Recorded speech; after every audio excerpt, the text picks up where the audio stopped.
All right, I think we're ready finally. Good evening, everybody. Welcome. I'll call the meeting to order.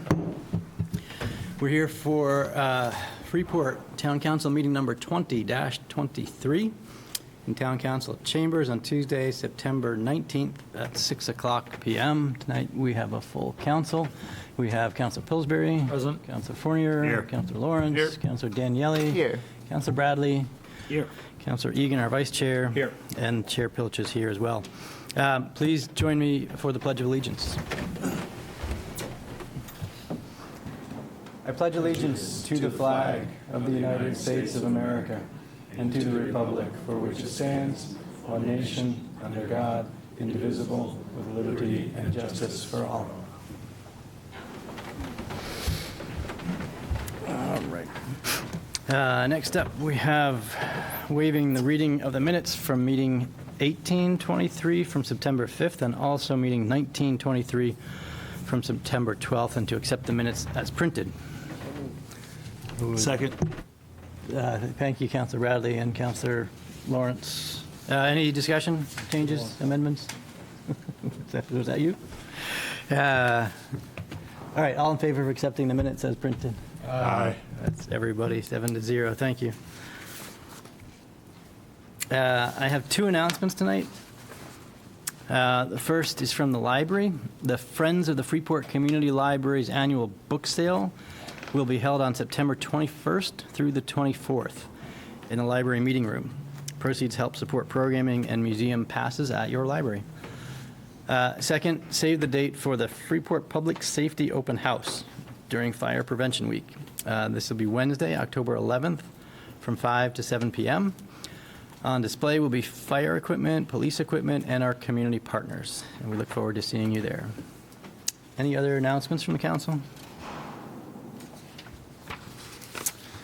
No, seeing none, we'll move on to information exchange, which is a time for councilors to share information from boards, committees, or otherwise. Does anybody have information to exchange? Councilor Egan? At the last meeting, I think we created or impaneled the Central Core District Working Group on reviewing downtown land use ordinance and design review standards. And so we had our first meeting. The next one is tomorrow. They meet weekly at 12:30 here at Town Hall. And so excited that that process is happening. It's long overdue, and hopefully the planning department and the planning board are appreciative of the outside inputs that we're creating for updating our land use ordinance to streamline some things, take out some duplicates, and actually translate a little bit of it into an accessible language that everybody coming in who wants to do something in our community can figure out how to do it. So it's a kind of a jumbled process right now in terms of getting inputs from all over the place, but hopefully that will resolve and we'll have some recommendations that come up through the channel of land use ordinance changes. Other information exchange? I have one item. I met last night with the Police Advisory Committee. One of the things that is in our charge is to review the complaint procedure. So we're looking at that, and there's no issues with it. We just want to make it easier to find, simpler to follow, and get more clarity for the rare times when we do have a complaint. So we're looking at nearby towns and what they do, and if there's anything we can borrow, just to kind of streamline and improve it. We haven't had it. We're not aware of any serious complaints in recent memory. So. But we think it's still important to do. Anything else? Can I call on you for a town manager report as our next item of business, or do you need a minute? I'm All ready. right, go for it. So it feels like a relatively quiet time since our last couple of meetings. So we did have a hurricane warning for a short period of time, which continued to get downgraded rapidly, which I think we're all thankful for. We did meet internally and make preparations in case we did have outages and had staff on standby. Luckily, we got out of it with some minor tree damage and minor electrical outages that were primarily an inconvenience for people. We did have a townwide staff training that we tried to get all of our full-time staff to go to for customer service training. We got about 60 of our employees there. It was last week. I was really happy. It was great attendance, and thank you to the council for allowing a delayed opening at the library so that the staff there could attend. It seemed really valuable, and it's just a good reminder for everyone in everyday life of things we can do better. Two things are that you guys will be interested to know about, kind of following up on some things we've talked about. We do have a new job posting on the town's website for communications coordinator. This was something that the council had great interest in, was funded during the budget season. So that information's on our website. If you know anyone that's interested in applying, the deadline is fast approaching. And second, we did have a lease with Bartol, with our tenant at the Bartol building that did expire. As previously discussed, that transferred over to month and allows us to access the building as needed, in case we need to get in there to do inspections or decide to do something else with it. And then finally, just an update from our Public Works Department. They did have a couple of road projects going on this year that our residents had to deal with. Old Mass Landing Road, out South Freeport Road, and Noble Drive. They did some work to the base. They put down a base coat of pavement. They did some ditching, and they will have to go back in the spring to put a top coat. So thanks to our residents and community for being patient during the summer months as we added some construction projects for everyone's travel. And that's all I have for you today. All right, thanks. Any questions for the town manager? Councilor Fournier? I want to thank you for getting the customer service training. That was a couple of years in the making, and you got it done in short order. Thank you very much. You're welcome. Any other questions? Nope. Okay, we are moving through our agenda. We're already on our 6th order of business, which is our public comment period. So I'll just explain how this works, and then shortly I'll invite you up for public comment. The public comment period happens at the beginning of every meeting we do. We reserve 30 minutes for people to come up and address the council. It's not a time to debate with the council, but it's a time to share your thoughts or opinions. We give everybody up to 3 minutes. We ask that you state who you are, and where you're from, and then you can share your comments.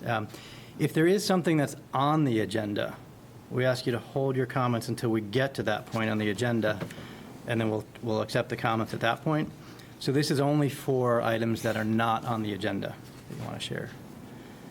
So if anything matches that description and anybody wants to share some public comment, now would be a time. You could just step on up the podium, and then we'll recognize you for that. So would anyone like to start on non-agenda item comments?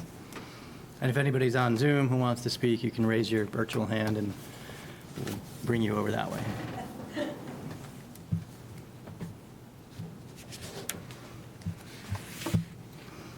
We'll leave a minute in case anybody's shy and on the fence about speaking. We're a friendly group.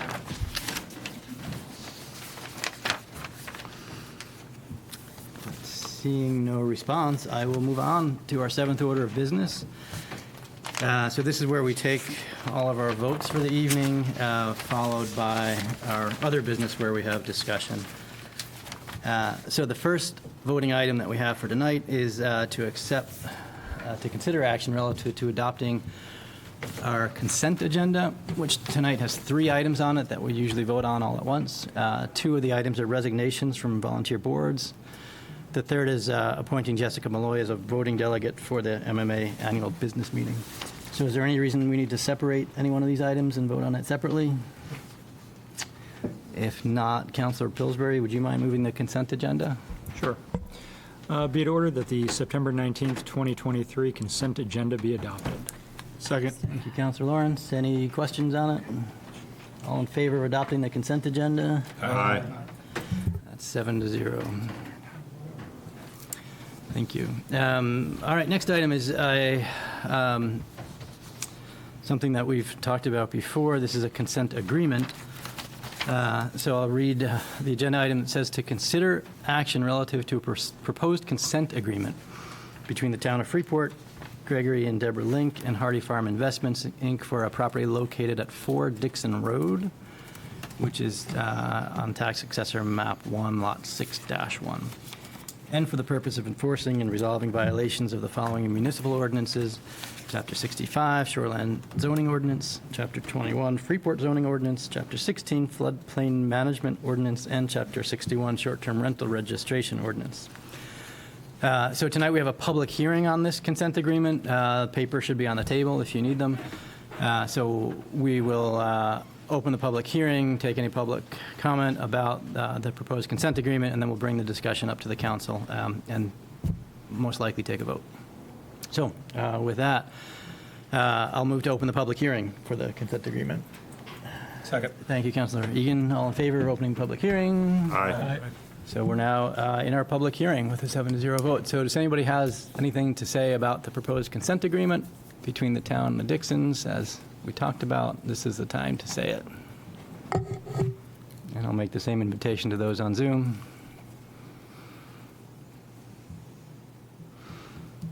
And seeing no public comment, I will move to close the public hearing.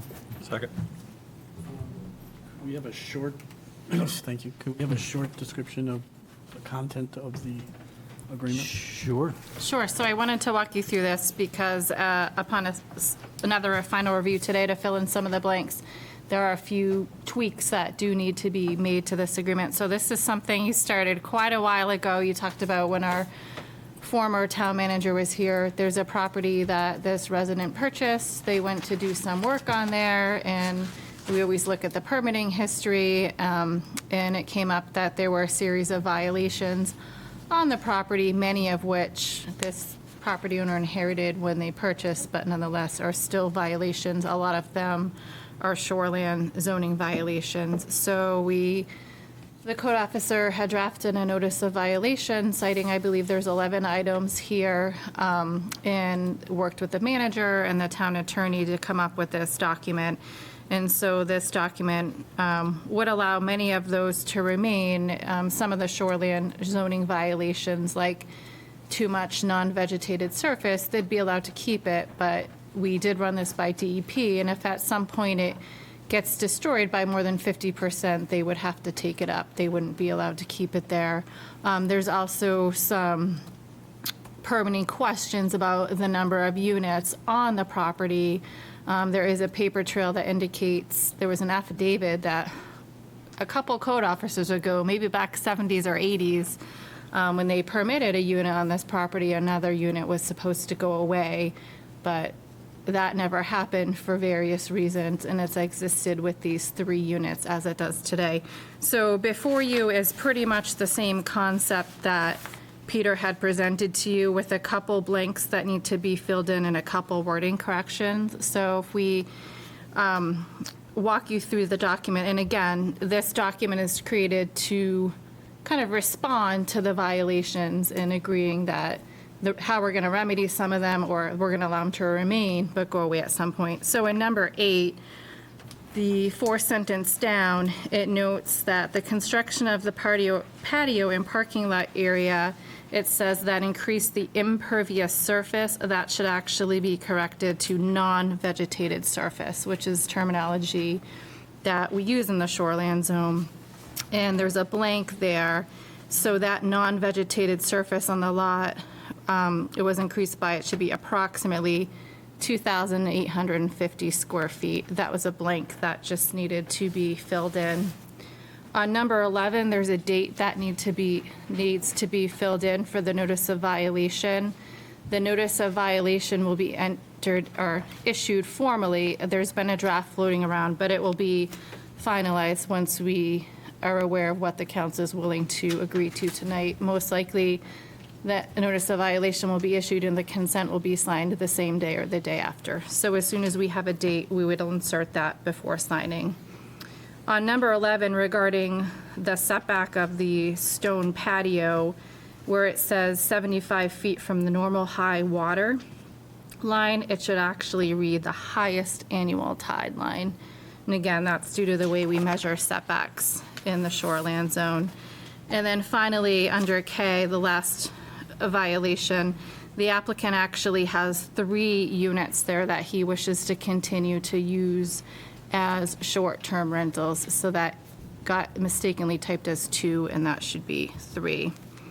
One thing we talked about briefly at the last meeting is how we do fees and fines for these consents. And we talked about how in the last one you have done, the town assessed a civil penalty, but they essentially suspended it, assuming everything was completed. We would suggest, if the council's open to it due to the situation here, that you might want to consider doing the same thing. So on page 5, number 1, staff would propose that for the civil penalty, which you can do between $100 and $5,000 per violation per day, to be consistent with some past practice, if you were to assess $1,000 for each of the 11 violations, there would be an amount of $1,100, which would be the civil penalty. But if the violator in this case complies with the agreement, such as signing documents, providing verification, registering STRs, and paying the fees within 30 days, that fee is suspended. So again, that's giving the civil penalty amount of $11,000 and 30 days to comply. Number 3, you just had a date to insert there. For payment of the legal fees. So the legal fees are $8,000. We, in the past, have made others pay that. So we would just give you a date suggestion there of October 3rd. I had some concern. This council's talked about this before. This is the second manager you've had talking about this. And so I think, in fairness to the property owner and all parties involved, it would be good to wrap this up before we have yet another council and another manager. And then finally, you just also need to insert that the total fine amount, the $11,000 in number 8. The property owner's here, and you do have Amy Chow, the town attorney, on the line if you have any questions for her. Thank you, Caroline. And then missing from the agenda was be it further ordered. If you want to take action on this tonight, authorizing me to sign this on your behalf once that notice of violation is finalized within the next week, if not sooner. Thanks. So since we haven't officially closed the public hearing, now that we have additional background, does anybody want to change their mind and offer public comment? All right. If not, I think we have a motion to close the public hearing on the table. Yeah. Sorry. This property is complicated, and it's in the middle of a congested area.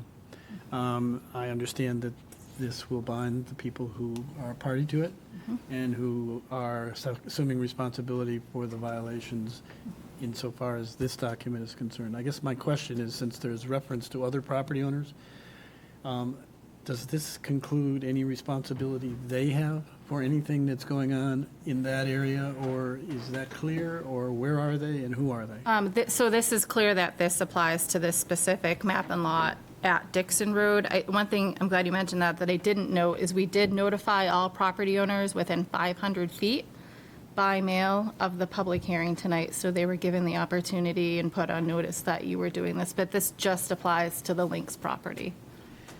And there is a very complicated history on this parcel.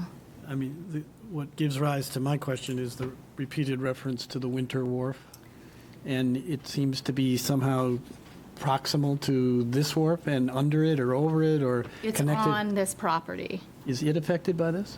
No, I don't believe so. We can ask Amy to weigh in on that she had a lot of conversations with Peter on that.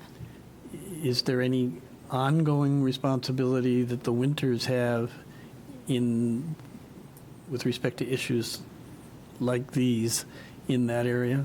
Not that I'm aware of. They were not part of this consent, although it used to be all one property at one point in time. Ironically, the Winters house was one of the houses way back in the day that was involved with all the units on the property when something was supposed to be removed. But they are not part of this consent. They are a separate standalone parcel.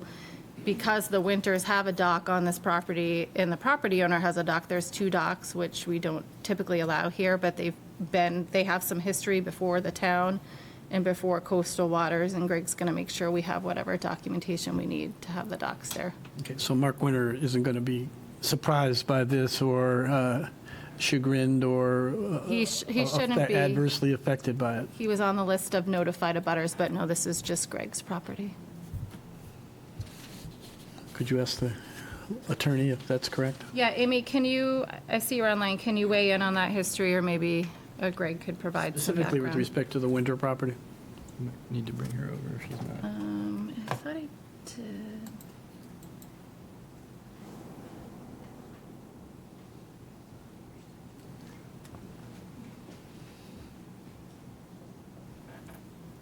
Okay, hello. Hi, we can hear Can you you. all hear me, see me? Yes. So it was discovered that the permitting history around these wharfs, as I understand it, is that the Winter Wharf and what we're calling the Link Wharf were constructed around the 2007-8 timeframe. Actually, I believe that the Link Wharf was constructed earlier in the 2000s. And so there are currently 2 wharves on the property, and Mr. Link has provided evidence that he did go through a local permitting process. Your current ordinance, as you know, only allows 1 wharf per property, but I think in light of the evidence that I think the town staff are reviewing, that permits were already granted to both parties at a time frame a long time ago, that Mr. Winter's wharf is not in jeopardy, and I think there needs to be consideration of the documentation for Mr. Link's wharf. But my understanding, I have not reviewed all that information. My understanding is that does show evidence of prior local permitting also. Thank you. All right. So let's finish our vote to close the public hearing, and then we can still have more discussion if you like. But all in favor of closing the public hearing? Aye. Any opposed? Okay, so public hearing is closed, and we can still discuss if anybody has more questions. Councilor Fournier. So probably like others, you bought the property not knowing their violations, and now you've taken, I think, the responsible ability to come up and try to correct those violations were there. So everything that's been discussed tonight meets your needs and it puts this to rest. It does. Thank you. I have just a language question. I was keeping track of the changes to the document, and on page 5, number 1, regarding the penalty, I just want to make sure I have it right. The town will assess a civil penalty payable as described in paragraph 3 below in the amount of $11,000, with all but $11,000 suspended, if the violators comply with all the other requirements of this consent agreement within 30 days? Yes. Other questions? Just real briefly, so I can sort of track this, I remember having this conversation and we supported going forward with it previously. What was that date? It predates me, so I don't know. I feel like we've been talking about this for quite a while. Couple of years at I least. don't know if Greg remembers the date. 3 years ago. Okay, thank you. Yeah. Worth mentioning, we're quiet tonight, but we've had many a discussion around this. so. Yeah. Yeah, Counselor? the changes here, very minor. We should definitely get this done. Why are we finding them? We're not, as I understand it. Yeah, we are charging the legal fees, which is something we would do. We suspended the entire fee, assuming he complies. So if he complies, he won't, all he'll pay is the legal fees. He won't be paying a fine. Okay. Thank you. Yeah, the fine's suspended as long as they comply. Good. All right. I'll take a stab at this one so I get all the language right. Be it ordered that a consent agreement between the town of Freeport, Gregory and Deborah Link, and Hardy Farm Investments, Inc., for a property located at 4 Dixon Road, tax assessor map 1, Lot 6-1 be approved as amended with the following changes from the printed agenda version. On page 2, section 8, changing impervious surface to non-vegetative surface, and adding on the lot by 2,800 square feet, Just put in approximate. approximately 2,800 square feet, 2,850 square feet. 2,850 square Approximately. feet, approximately. And then number 11 on page 3, do we have a date to put in? That date will be inserted prior to signing it on the date that is on the final version of the notice of violation that gets issued. Okay, so then in 11C, changing normal high water line to highest annual tide line. And in item K, changing 2 dwelling units to 3 dwelling units. And then on page 5, 10-3. did I miss one? No, you're not there yet. Not there yet. On page 5, Page 5. item 1, adding the amounts of $11,000 with all but $11,000 suspended if the violators comply with all of the other requirements of this consent agreement within 30 days. And then in item 3, adding no later than October 3rd, 2023. And later in that paragraph, all costs incurred by the town in the amount of $8,000. And in paragraph 8 on page 6, adding the amount of $11,000 as a total fine amount. Correct. And be it further ordered that within 7 days upon issuance of the final notice of violation, the interim town manager be authorized to sign the consent agreement on behalf of the town council. Second. Thank you, Councilor Lawrence. Any other discussion on that one? All right, finally ready to vote on this after 3 years. All in favor? Aye. Any opposed? Thank you. Thanks for your patience, and congratulations on finally getting this resolved. I think we're all pleased.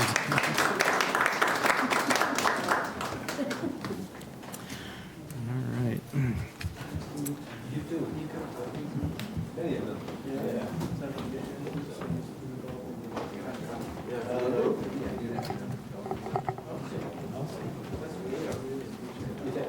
A whole crowd with them.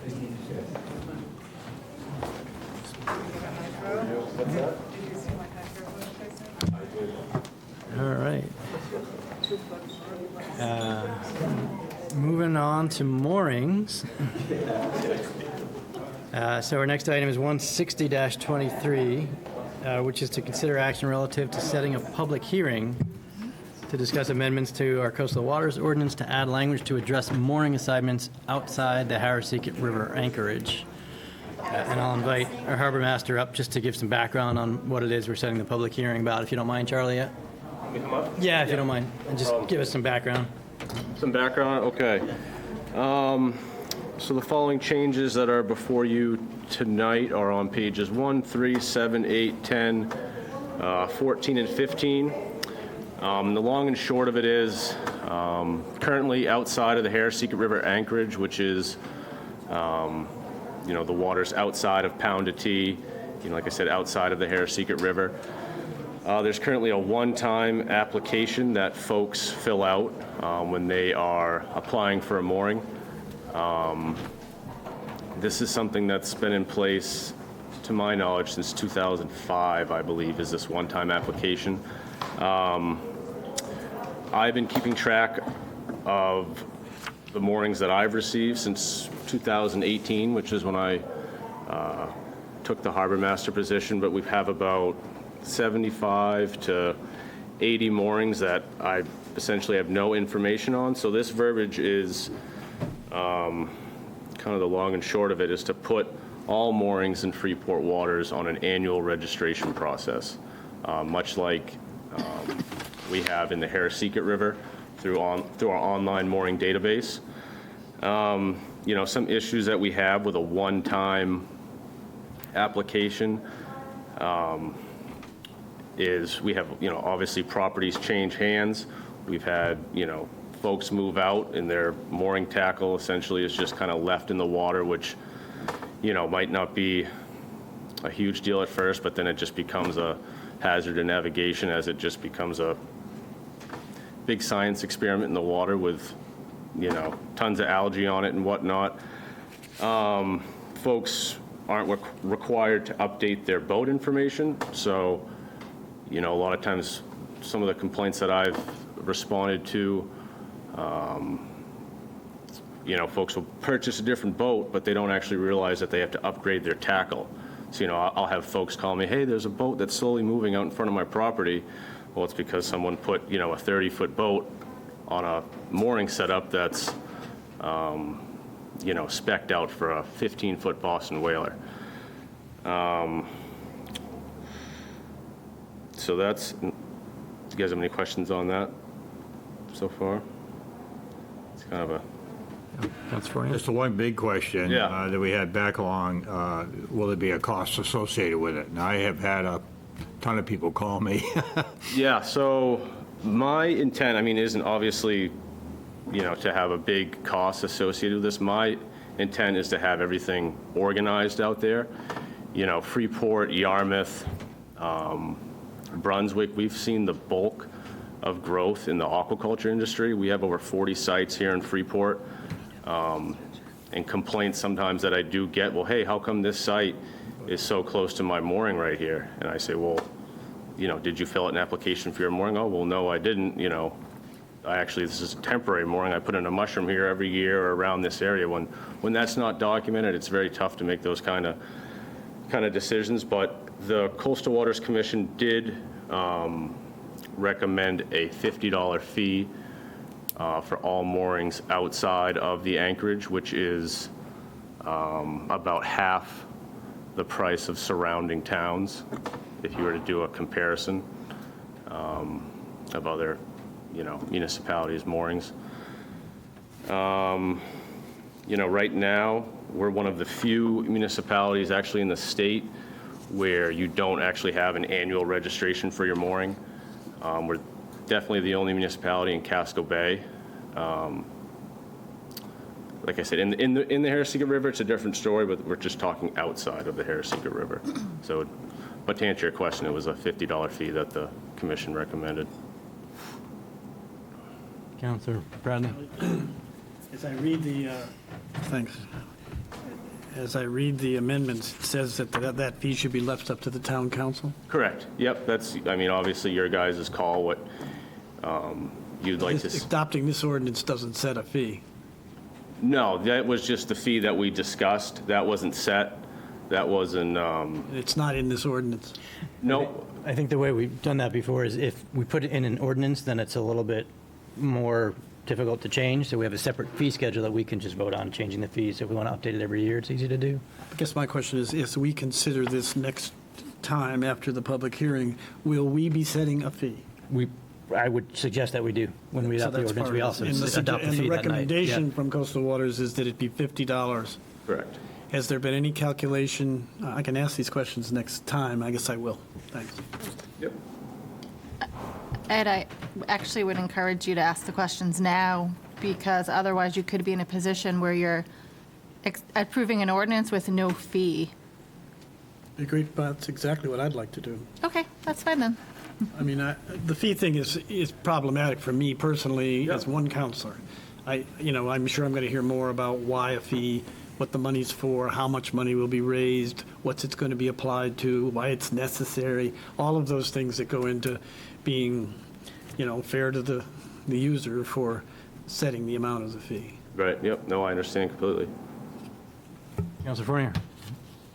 Similar, what I've heard, and I told Coastal Waters this last time they were before us, people that are paying taxes on the shore are paying a pretty large amount to live on the shore. That's their choice. But to then have an additional fee is what I've been told, why are you doing that to me? Where we own the property up to the water, we ought to be able to put a boat on. And I agree with that. I don't think there should be another fee. Is there another way where I think it's so important that you have them registered with you so you can identify if there's problems? We could take another approach and maybe say, if they don't register, then we fine. I don't know if that would be another opportunity. So if you've got a problem, like you talked about earlier, someone goes out and just ignores you completely, then we could have something, and I would think it'd be a lot more than $50 of people that wouldn't comply. Yep. I would be more inclined to say, okay, then we're not penalizing the people or making people pay more money that own the property on there, but if you don't comply, then we have something to come back on. Right. So the software that we do use currently inside of the harbor, it's a $6 fee that is charged to the town for every applicant, which is what I'd like to have, these moorings fall under. It's very user-friendly. Once you put everything in there once, it's, unless something changes, that's the only time you need to go in and change it. So that is a cost that is associated to the town, is $6 per applicant.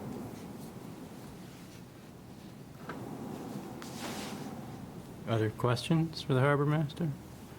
You will have opportunities next time as well. Councilor Daniele. How many moorings are outside the harbor? Outside, there's roughly 120. Okay, thank you. 120? 120, roughly. This was a count about 2.5 years ago. Are they all owned by the landowner, or are there other ones out there that are like friends of the landowner and they said? It's a pretty healthy mix out there, as you could imagine, yeah. Yep. A lot of them are riparian landowners, but, some riparians have agreements where they let friends, access to their property and they have a mooring, or, Winslow Park has a couple like outside Harb Cottage there, and it's a pretty healthy mix. Yeah, okay. I'm just thinking that if we did something like that, we could have the landowner not have to pay, but only get one mooring. And then if their friends they want to let their friends, and their friends can pay. Yeah, again, like a fee isn't really something that I'm really concerned about. It doesn't really make a difference to me. I just want to be able to, for example, last year I had a boat that washed up on Mosier Island, and, not only did I have to run the registration on the boat, so I got in contact with the owner, but he actually put his boat on the wrong white mooring out in front of his house because nothing's labeled. So he just made a simple mistake, and that tackle wasn't set up for that boat, so next good wind, it just popped right off. So, it can even benefit some of the landowners as well in some of those congested areas. Councilor Bradley? Charlie, is the motivation for this to any extent the degree of moorings that are being placed right outside the harbor, which essentially are being incorporated into the harbor without paying any of the fees that are associated with the services that are provided? That is an area of concern, but throughout the summer, I'm handling calls from... Can't hear you. Sorry. I said throughout the summer that has been a concern, and previous summers, but I've responded to and fielded questions and calls. You name it, anywhere. Cousins River, Flying Point. Yeah. regarding You've responded to my calls. Yeah, yeah. So it's great to have you and as a resource. So none of this is negative. To do it, yeah. But I guess, for the first time in my life, I'm spending some time in the harbor, and all of a sudden I'm noticing that there are mooring fields that are growing like topsy, just right outside the line of the navigation field that we regulate. Right. And I guess I'm asking myself if that's a concern or a motivation for this expansion throughout the entire town, would taking care of those limited areas be a half step that gets us closer to where we want to be? In my opinion, if you're going to do it, I would just like to see all the moorings have a number associated with it, with contact information. That obviously is an area of concern, but we have areas too up in the Cousins River that I fielded a couple complaints this year for, because someone stuck a different boat on it or a new boat, and now it kind of takes up the whole width of the Cousins River, which is very narrow. So it's just, Will there be an enhanced, it's a suggestion is that there's going to be an enhanced fee for being within the harbor? it's being in the harbor is more expensive than $50 per boat. But if everybody's getting a mooring, what's the justification for charging anyone more than anyone else? I mean, in the harbor, you're far more protected than anywhere else in the town. You have access to the town dock, leave your dinghy there. You know, I routinely check on all those moorings within the harbor. You know, you're required to have biannual inspections in the harbor just for, you know, safety reasons. And Thanks. yeah, I mean, it's a lot, no doubt. It's something that, obviously, I think it's been brought to you guys a few times maybe in the last 25, 30 years I've read, but just some of the issues that I've seen, and from my standpoint, it just makes the most sense. Councilor Fournier. Yeah, go for it. Kind of like Chip's idea of maybe landowners are, you know, exempt from the fee, or the other area down at the old wharf at the end of Wolf's Neck that's been there forever. There's been several residents that has boat in there probably for 40 years that I can remember, and I would like to research that some more before we go in. But I think Council Ballard brings up a point of that area expanding. That's maybe where we ought to be focusing on. I would be more open to fees there that are non-residents, that aren't paying that already, and come up with some sort of, you know, situation with that.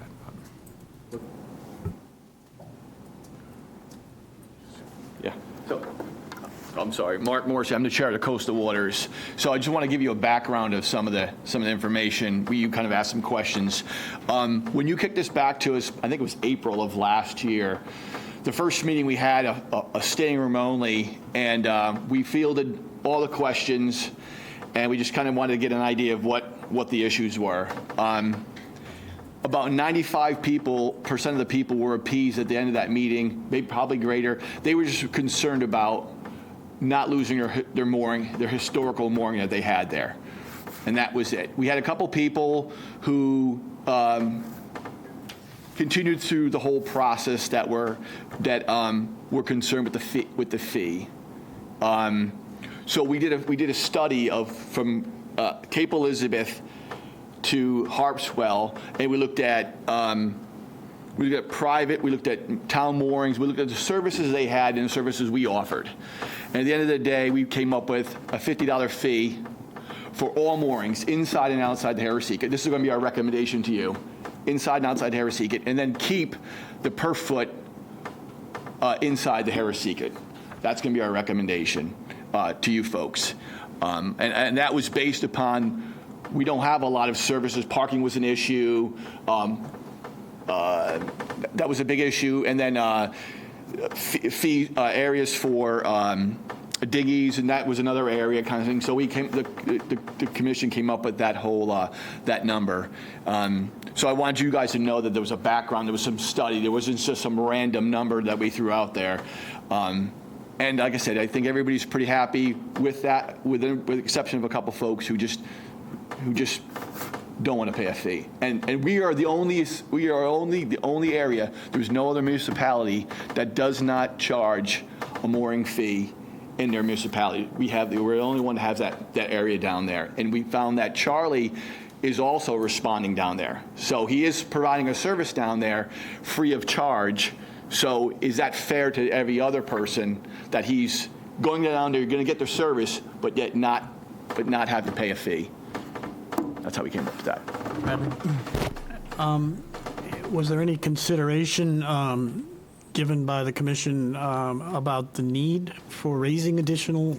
I'm sorry, I didn't hear. Was there any consideration given by the commission about the need to raise additional funds through this increased fee?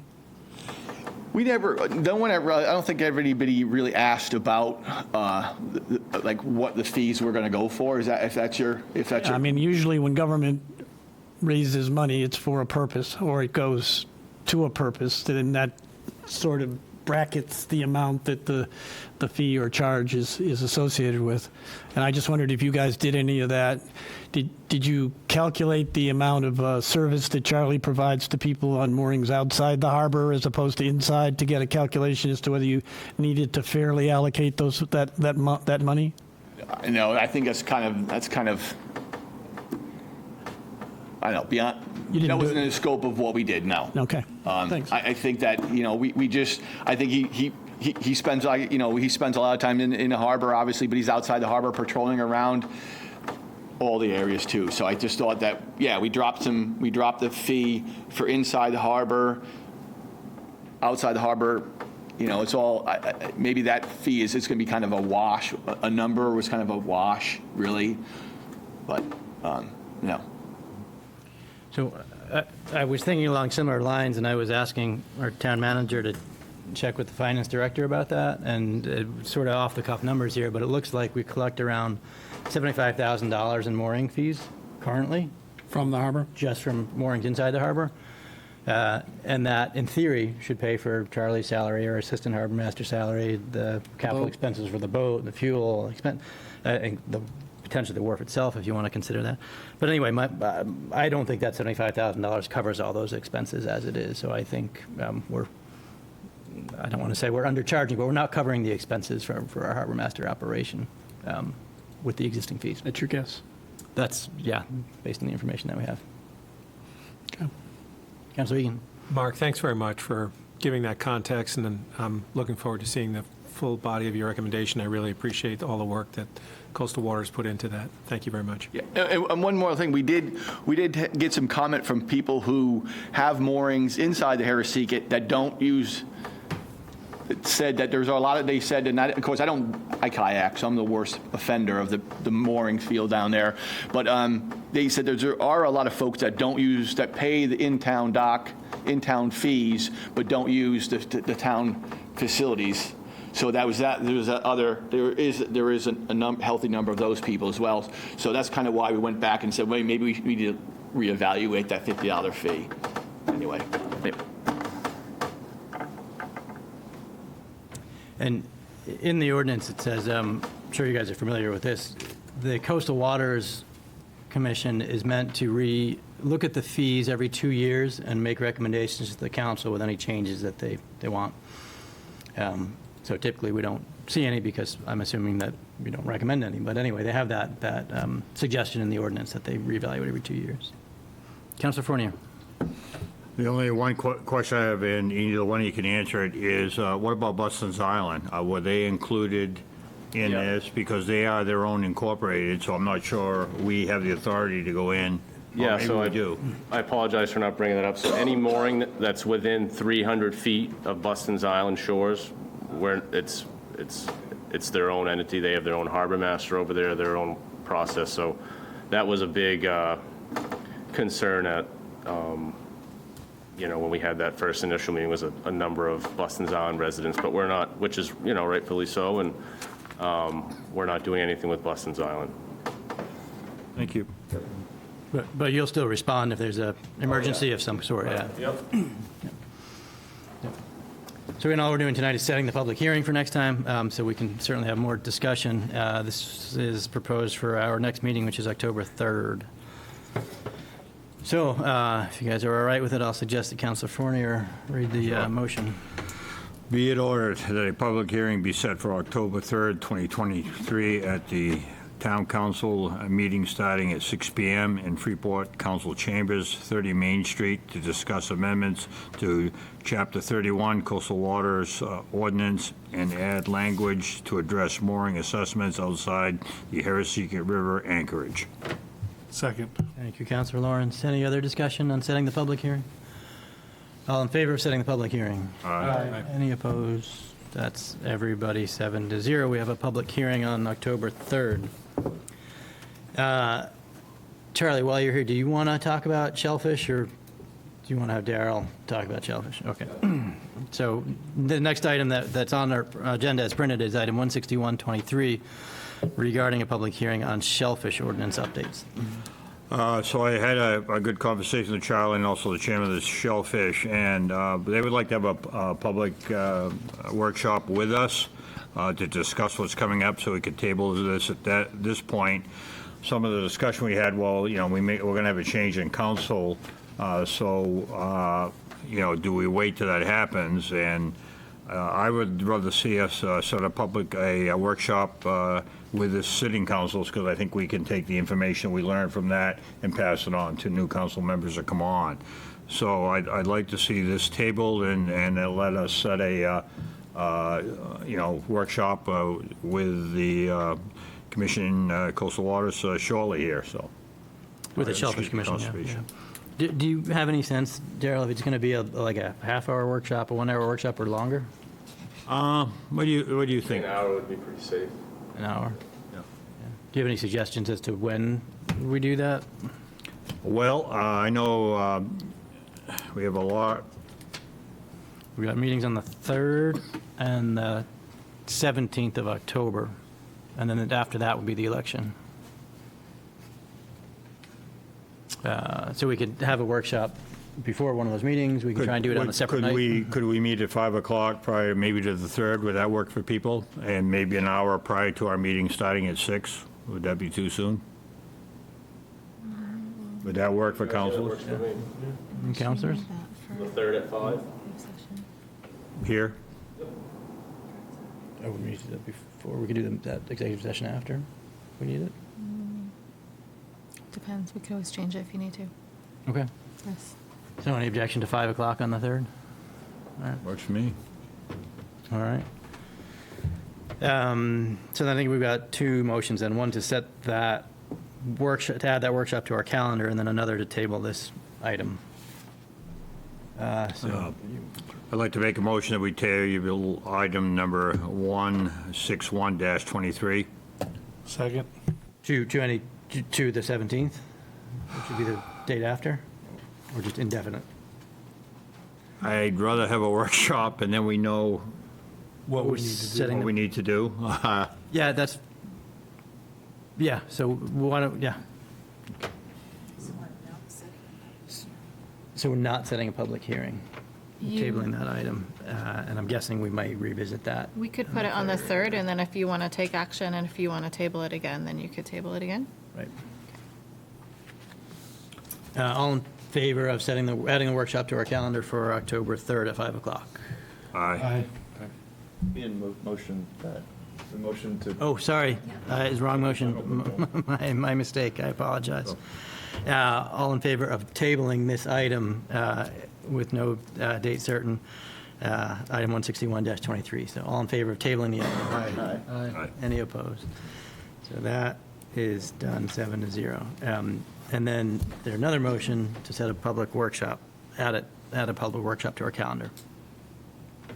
Do you need a second on that, or I'll make a motion to, Yeah, if you want to make the motion. I'll make a motion to set up a workshop with the Shellfish Commission to cover the commission ordinance. Second, on October 3rd, right? October 3rd at 5 o'clock. October 3rd at 5 o'clock. Second. Thank you, Councilor Fournier. Any discussion on that? All in favor of setting the public workshop for the 3rd at 5 o'clock? Any opposed? That carries 7-0 as well. Next item up is item 162-23, the first of a few ordinance changes. This one is setting a public hearing to discuss amendments to Chapter 53, post-construction stormwater management ordinance, related to updating the stormwater and erosion and sediment control standards. And we have our town engineer to discuss this and the next ones as well. Do you want to give a background on all three at once?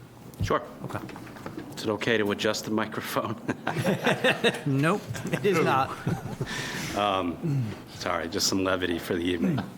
My name is Adam Bliss, and I proudly serve as the town's town engineer. Thanks for adding 4 items to tonight's agenda.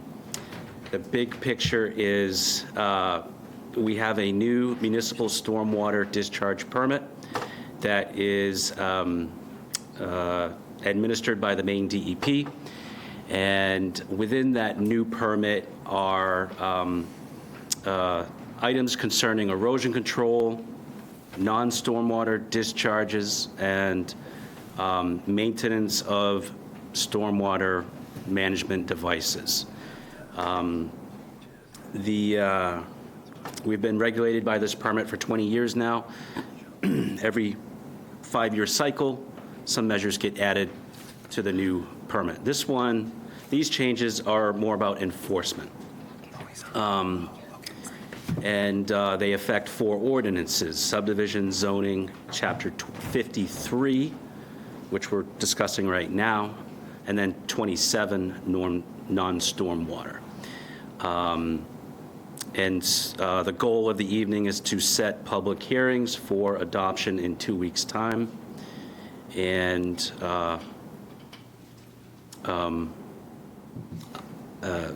since this item pertains to Chapter 53, that is post-construction stormwater, what the Maine DEP has written into the new permit is if a site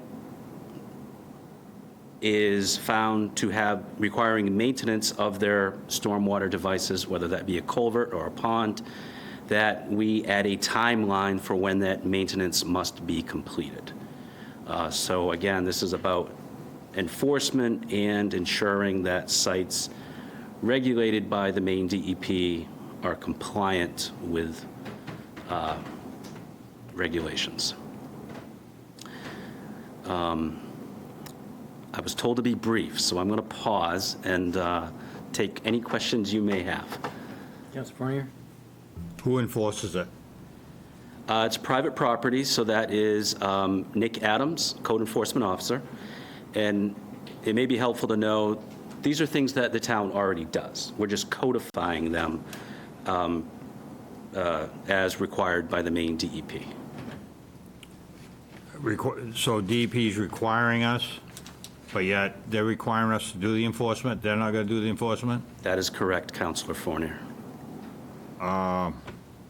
Which I kind of have a problem with, but that's, I guess that'll be discussed during the public hearing. So, and the second question I have is, how many more hoops are we placing before landowners and potential businesses coming down by codifying this agreement? Great question. My answer would be no additional hoops. These are things that are already happening. Okay. They get added to the conditions of approval, and a developer signs a maintenance agreement saying they'll inspect their site on an annual basis. So no additional hoops. And just to clarify, I think I misspoke. I said there were 3 items. There's actually 4, right? 4, yeah. 4 different ordinances, and we're doing each one separately. Correct. I guess it's a procedural thing. Councilor Bradley? How does this affect landowners who have an embankment that is eroding as a natural result of runoff from water from the upland? It probably doesn't at all, Councilor Bradley. There are thresholds you have to cross for this particular, Chapter 53 ordinance to be applicable. You have to have a project that disturbs 1 acre or more of land area, and it has to be within an area regulated by the Census Bureau. So we don't have many properties within this that meet those criteria, about 6. So probably none as it relates to shoreland.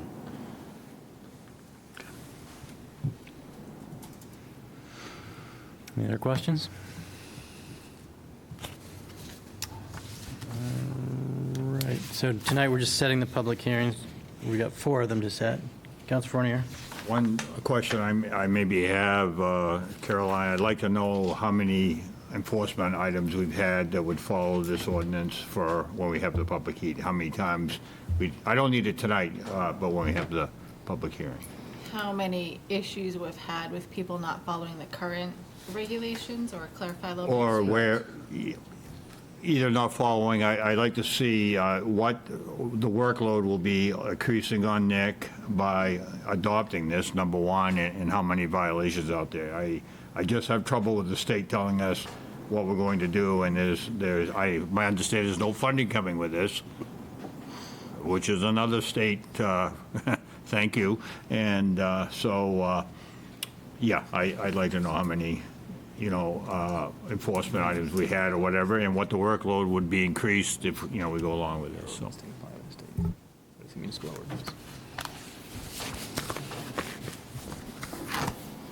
It's whoever owns the land.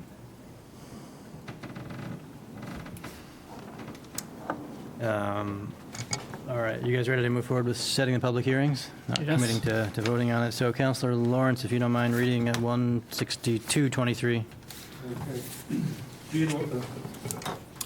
Be it ordered that a public hearing be set for October 3rd, 2023 at the Town Council meeting starting at 6 PM in Town Council Chambers, 30 Main Street, to discuss amendments to Chapter 21, Town of Freeport zoning ordinance, Section 529, Stormwater Management and Section Code 602, site plan review related to updating the stormwater and erosion and sediment control standards. Second. Thank you, Councilor Daniele. Any other discussion on setting the public hearing? All in favor of setting the public hearing? Aye. Any opposed? Carry 7-0. Councilor Daniele, would you mind reading 16323? That was 16323, I believe, so I'll read the one, I'll read the one ahead. Okay. So it would be it ordered that a public hearing be set for October 3rd, 2023 at the Town Council meeting starting at 6 PM in Town Council Chambers, 30 Main Street, to discuss amendments to Chapter 53, Post-Construction Stormwater Management Ordinance related to updating the stormwater and erosion and sediment control standards. Second. Thank you, Councilor Lawrence. Any discussion on this one? All in favor of setting the public hearing? Aye. That's everybody. Carry 7-0. Councilor Bradley, would you read 16423? Be it ordered that a public hearing be set for October 3rd, 2023 at the Town Council meeting starting at 6 PM in Town Council Chambers, 30 Main Street, to discuss amendments to Chapter 25, Freeport Subdivision Ordinance, Article 3, Definitions, Article 11, Approval Standards, Appendix D, Appendix E, Appendix F, and Appendix J related to the updating the stormwater and erosion and sediment control standards. Second. Thank you, Councilor Fournier. Quick to the punch. Any discussion on this? All in favor of setting this public hearing? Aye. Any opposed? 7-0. That carries as well, which brings us to the last item in this particular group. 16523 regarding Chapter 27, which I'll offer to Councilor Egan. Be it ordered that a public hearing be set for October 3, 2023 at the Town Council meeting starting at 6 PM in Town Council Chambers, 30 Main Street, to discuss amendments to Chapter 27, Non-Stormwater Discharge Ordinance related to updating the stormwater and erosion and control sediment standards. Second. Thank you, Councilor Lawrence. Any discussion on this one? All in favor of setting this public hearing? Aye. Any opposed? Thank you. That carries 7-0 as well. Which brings us to item 16623, to consider action relative to accepting a bid for the sale of the fire rescue tanker number 2. Thank you, Mr. Bliss. You want a snapshot? So this, we have a policy for when we want to sell, thank you. We have a policy for when we want to sell town property due to the dollar amount. This is something the town manager can't approve. It has to come to the council. So they did post this online for public offering. This was the high bidder. I believe they got 2 back. The minimum bid was at around $25,000. That was one of the bids. And then they got the second bid to purchase the tanker for $56,329.99. And it's here before you for a recommendation to sell that piece of equipment that we're no longer using. If you have specific questions, Chief Conley is here. You have backup in the That's a packet. tough choice. Councilor Fournier? I'm not sure if the chief can answer the question, or you can, Caroline, but my question is, the funds, after we sell this equipment, does it go into the general budget, or I'm going to put on my old historic hat here now, and you're going to remember back in the Dale days, which you were here, where we had a policy that said any equipment that was sold and bought by capital and sold by that department, those funds would go back into that particular capital line item to help booster our reserves in the capital budget, which I thought was a brilliant policy. And what it does is I think it gives incentive for the departments to try to get the highest, bid for the equipment.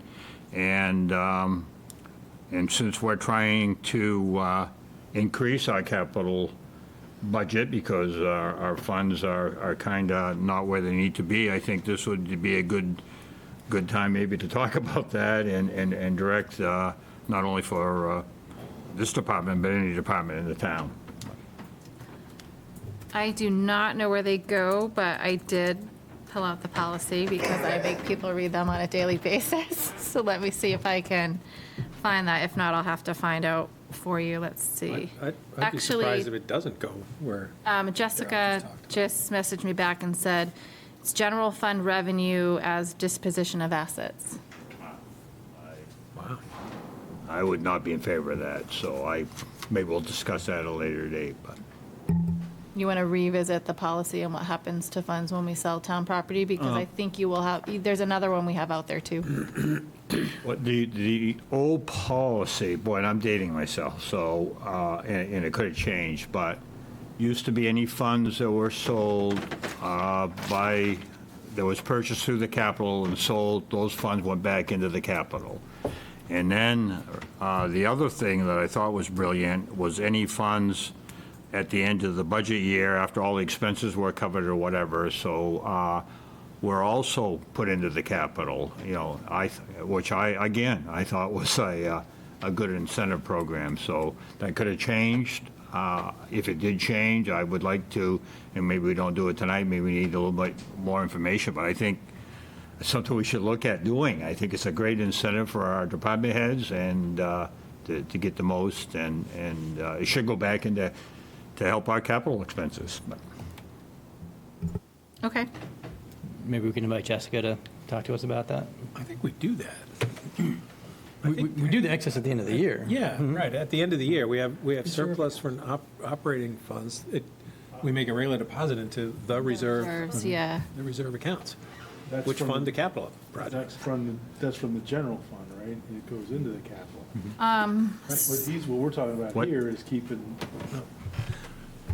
what we're talking about here is if the fire department sells a piece of equipment, that money stays with that. I agree, but the second part of his question was the excess at the end of the year, but, Yeah, so I what think we does? already. The excess at the end of the I year think we from already the did general. that, but I'd be in favor Not the of, other if way it was purchased by a capital fund budget, then that makes sense, that it should go back to that department's capital budget. So let me pull that policy and bring it back to you, because I pointed out to Jessica that we're talking about the sale of a fire truck, and she said, oh, actually, it might be different for a capital item.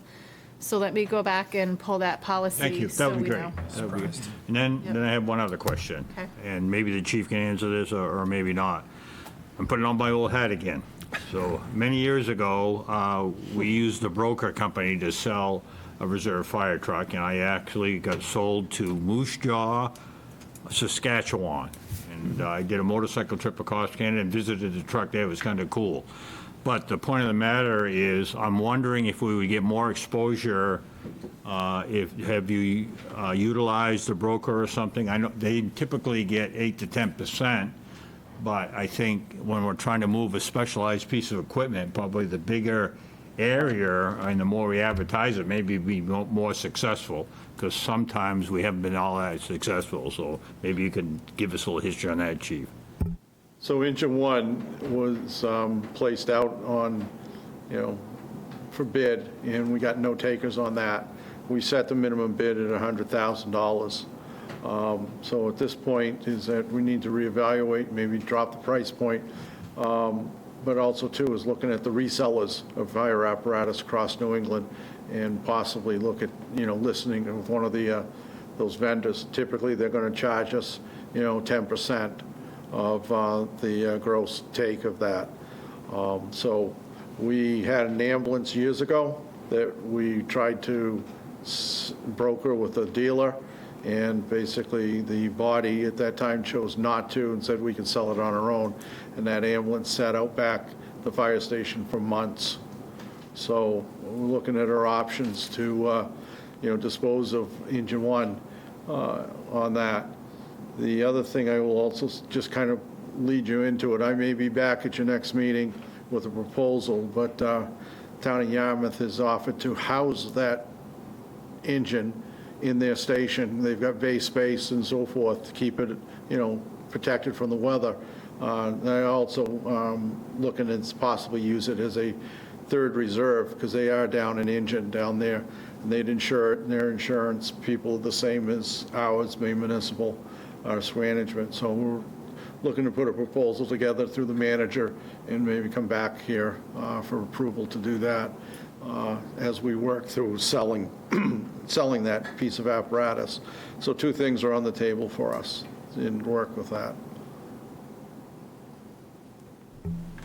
We did have an agreement with the town of Durham where they housed a rescue for us for, I think it was a couple of years, and did exactly that. So maybe there's something already on the books that, The document, I found the original document. Perfect. Go figure, it had your signature on it.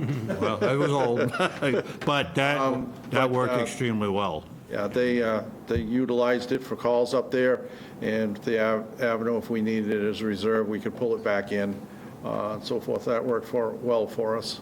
It kept us, out of the weather and so forth. So good cooperation between our mutual aid partners, so.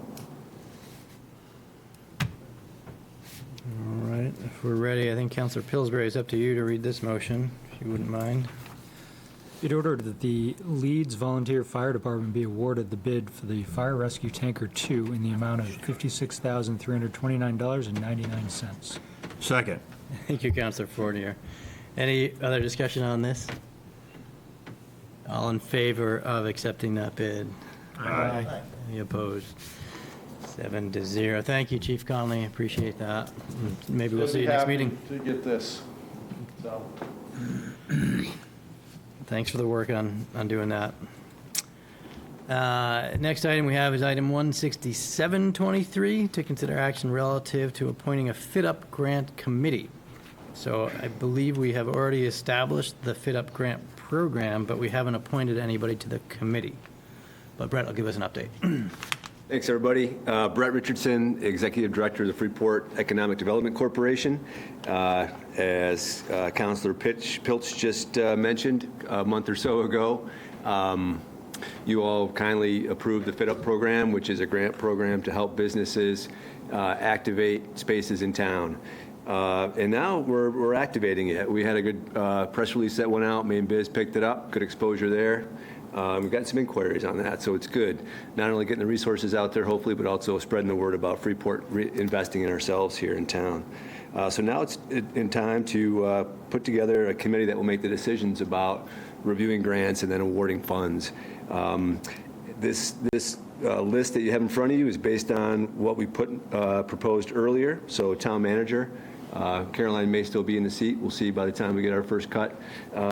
At the review, FEDC board member was referenced, and Rebecca Lizotte has volunteered to participate in that, which is great. She has a construction background, so she'll be able to ground truth some of the projects for us from that regard.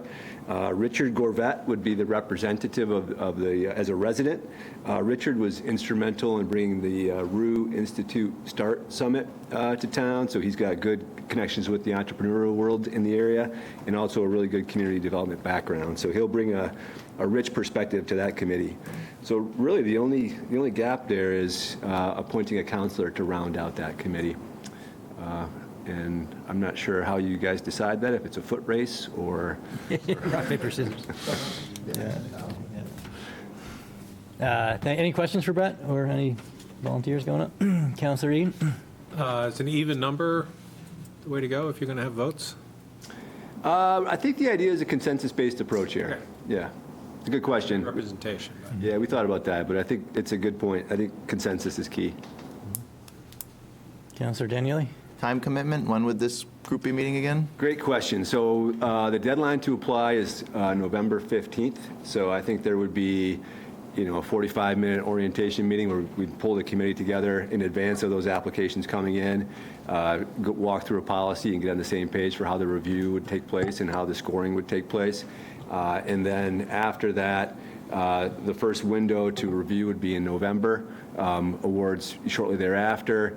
I would imagine that committee process would take an hour, depending on how many we receive. And then after that, if all the funds aren't allocated in that first round, it'd be a rolling application process until the funds are deployed. So, a couple hours a quarter is really what we're probably thinking about. See a hand going up, Jake? It depends. I will not be a counselor at that time, so You would when we appoint you. I would be happy to do that if that's what you guys want, but I won't be a counselor, so. Just need to fill the vacancy, I guess, after November if you do, Yeah. Yeah, I would be happy Or to forget do it. to. Yeah. Yeah. I'd be happy to have you, even if it's just to help develop the policy while you're here, and then even if it's somebody else that takes the final That'd be vote. great. I'll be gone the first 2 weeks of October, but other Okay, than that. we can work around that. figure it out. Okay, sure. Any objections to that? Great. Thanks, Jake. Thanks, Jake.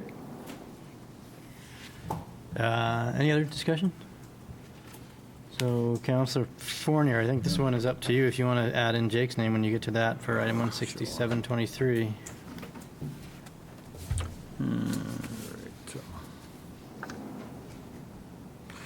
Be it ordered that the following individuals be appointed to the Fix Up Grant Committee. Town Manager, Councilor Jake Donnelly, FEDC Board Member Rebecca Lizard, and Resident Richard Grovet. Second. Thank you, Councilor Lawrence. Any further discussion? All in favor? Aye. Any opposed? All right, that carries 7-0. Item 168-23, while Brett is still here, this is the other grant program that we approved funding for, and tonight we're ready to establish that program. So do you want to give us background on that one? Sure, appreciate it.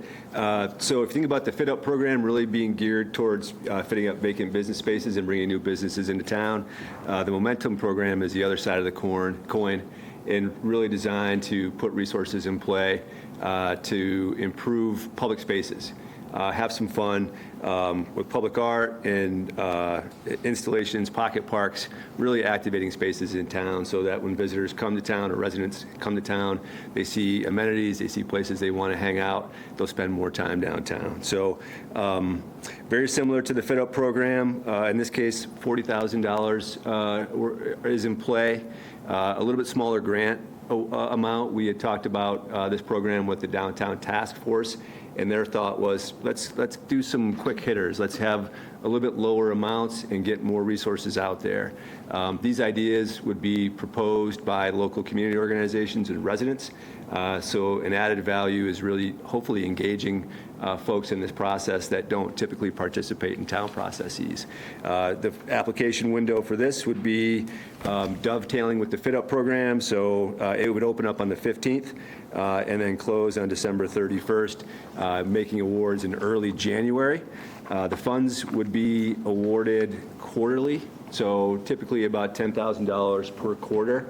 The way this is written up is that in the first cycle, because we'll be halfway through the fiscal year, we would put 20 up for allocation in that first cycle. But really excited about this. I think this is going to be a good opportunity to bring out ideas and to add some nice amenities to town. So that's really the goals, is to activate spaces and bring some energy to town. So tonight, hopefully, a couple minor changes that were mentioned last time I was in front of you all.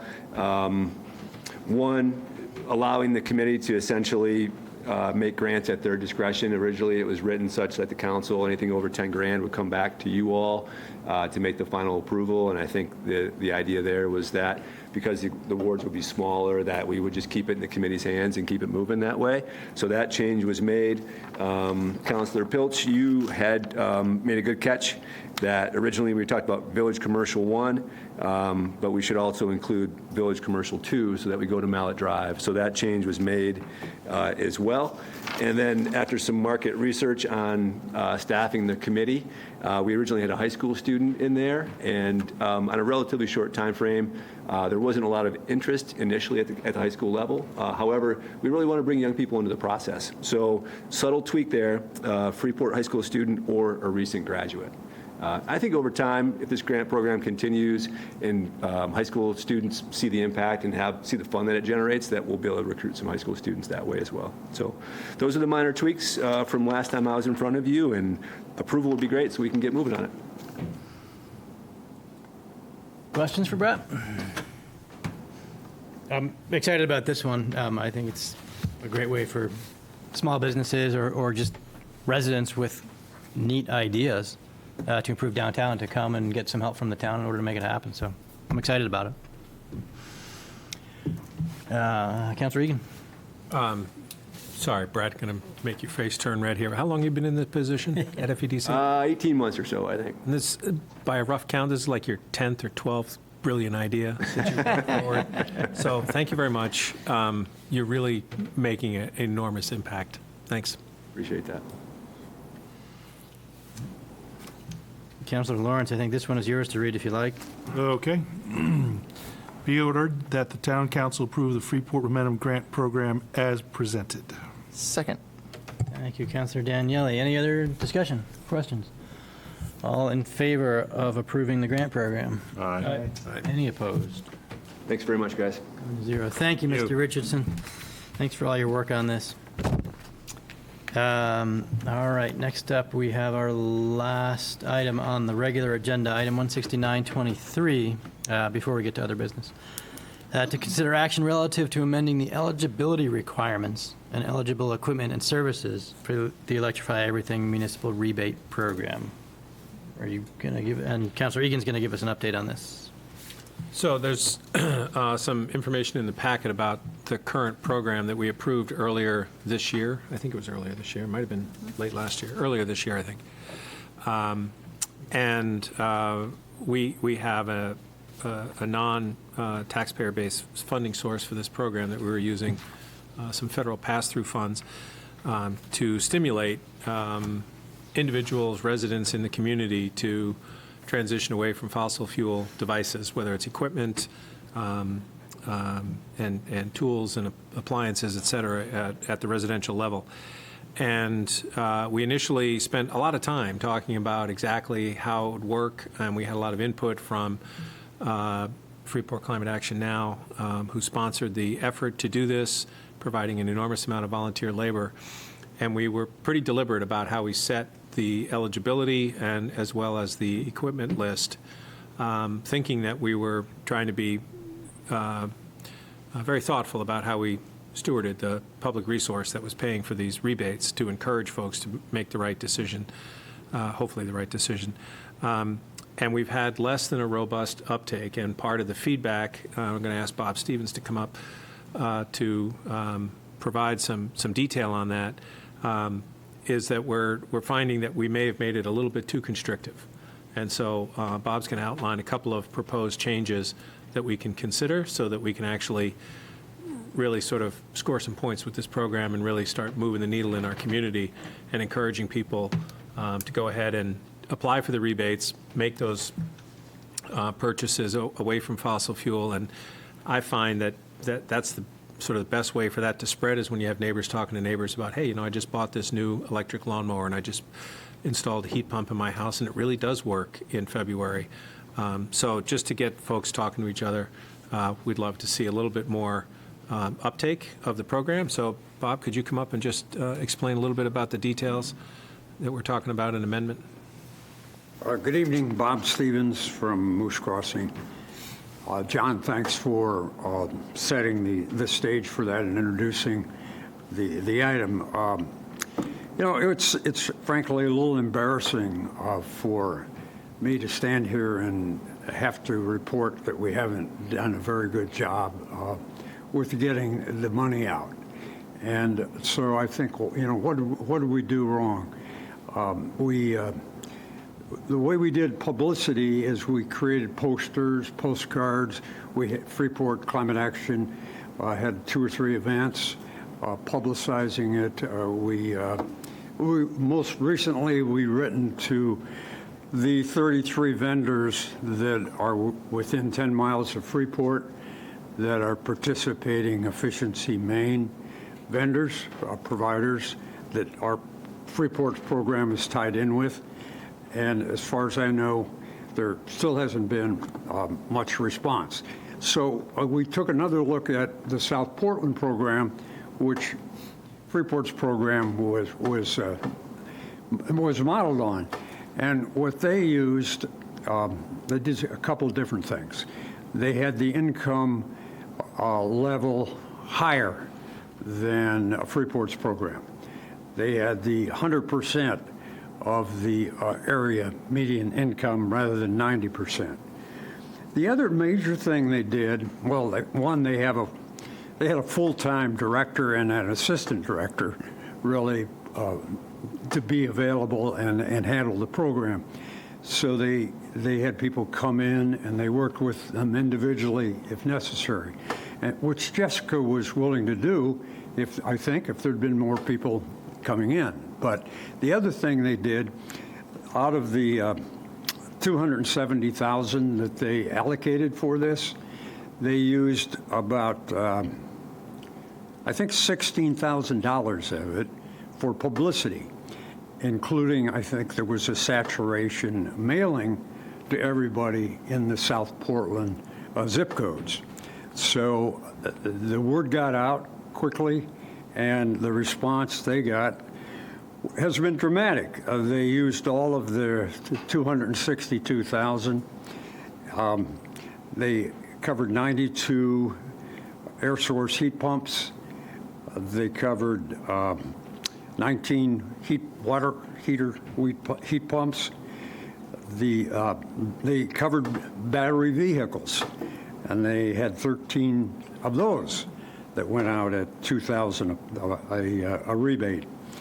But the other major thing they did was, remember, you were trying to concentrate on getting heat pumps to do two things: reduce the use of fossil fuels, but also cut down the rising cost of heating with fossil fuels for so many people in town.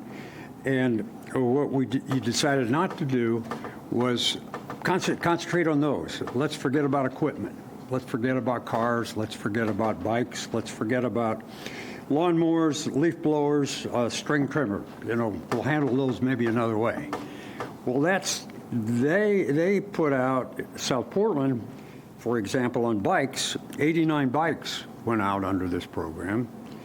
They had 132 lawnmowers go out under the program, leaf blowers 35, and string trimmers 37. So about over 95,000 or so of the money went out for things that our program doesn't cover. So the objective still remaining to cut down the use of fossil fuels and reduce some costs.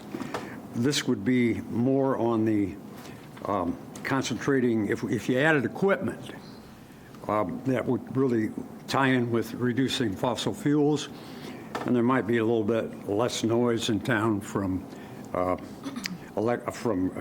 leaf blowers if some people went to electric. So the proposal is to raise that income eligibility to the 100% of the area median income and add these pieces of equipment to the program. The other mistake we made at the beginning was probably a number of mistakes, but the one that we didn't want to use any of the $40,000 for publicity. We wanted to have as much money available for the rebates as possible. So Freeport Climate Action spent some money and on that, and the town spent very little money too. So my thought would be that it would be worthwhile if you modify the program to we figured out you can get a municipal saturation mailing to both zip codes, Freeport and South Freeport, for like $1,150. That doesn't include the design and the layout. But Mason looked into this and has found a vendor that can get that out at that rate. So I'd say use a little bit of that 40,000 for that. And if we use all the 40 for that, I think the Freeport Can would be happy to make up that amount of money that's gone into that saturation mailing and publicity. So that's where we're at. Great. Thanks, Bob. Thanks for that pinpoint explanation. So we had a lot of enthusiasm to move forward with this, and we constricted down the application in terms of what it would be used for, and we just heard some suggested amendments. Conversation, questions, comments? The last meeting, we talked about doing a townwide mailing on the whole issue of getting the message or whatever. I would be in favor of putting this idea out for our townspeople to come in and say, hey, is this a great idea or not? And I think that would help generate more interest, and it made me a lot more comfortable to support that, because I think we were getting this motion going, and what a great opportunity for all of our taxpayers to come in and say something. Councilor Bradley? I think these are great movements in the right direction, and maybe a half step from my perspective.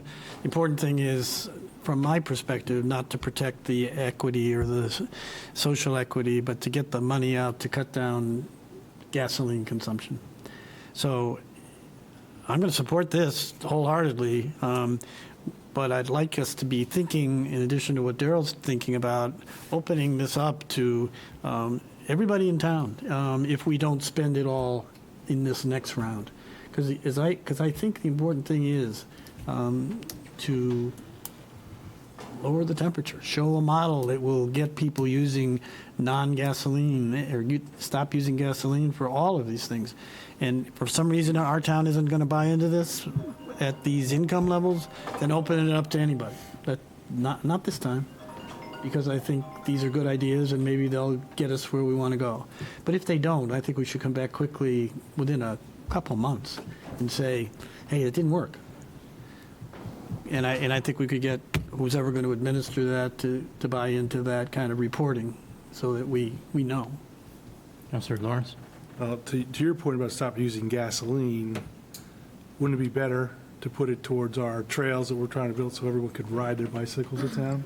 I mean, that's it. And as far as the electricity, currently, most of it comes from burning fossil fuels, so it seems to me that we're not changing it, we're just changing the location. So it's burning at the power plant instead of at your home.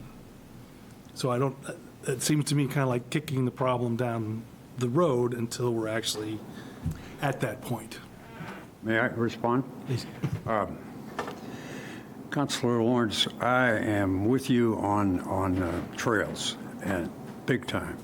And Freeport Can is going to be working on that.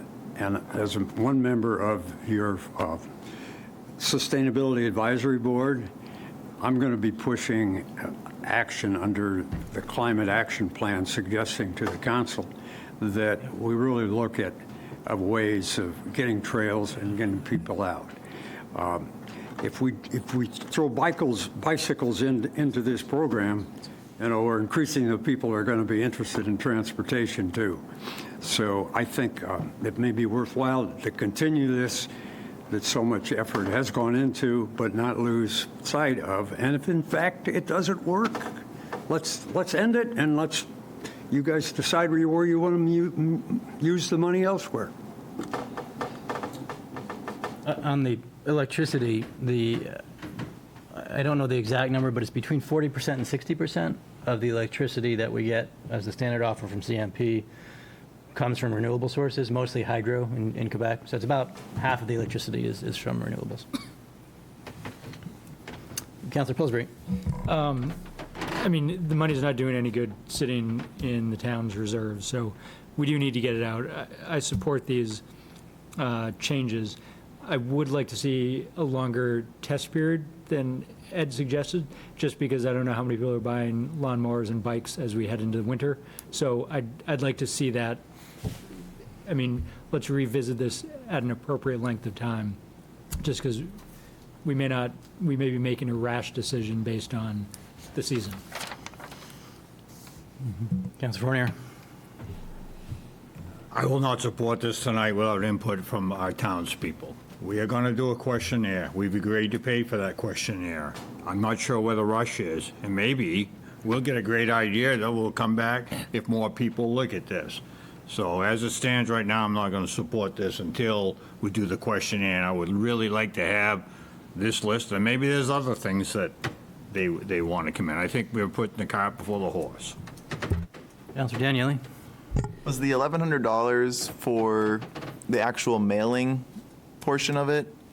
So could we put that in with something else like the taxes that are going to go out so we can, I don't really want to spend this money on postage. We have the newsletter that we talked about at the last meeting that we sent out for annual donations. We had talked about soliciting some feedback regarding targets for greenhouse gas emissions.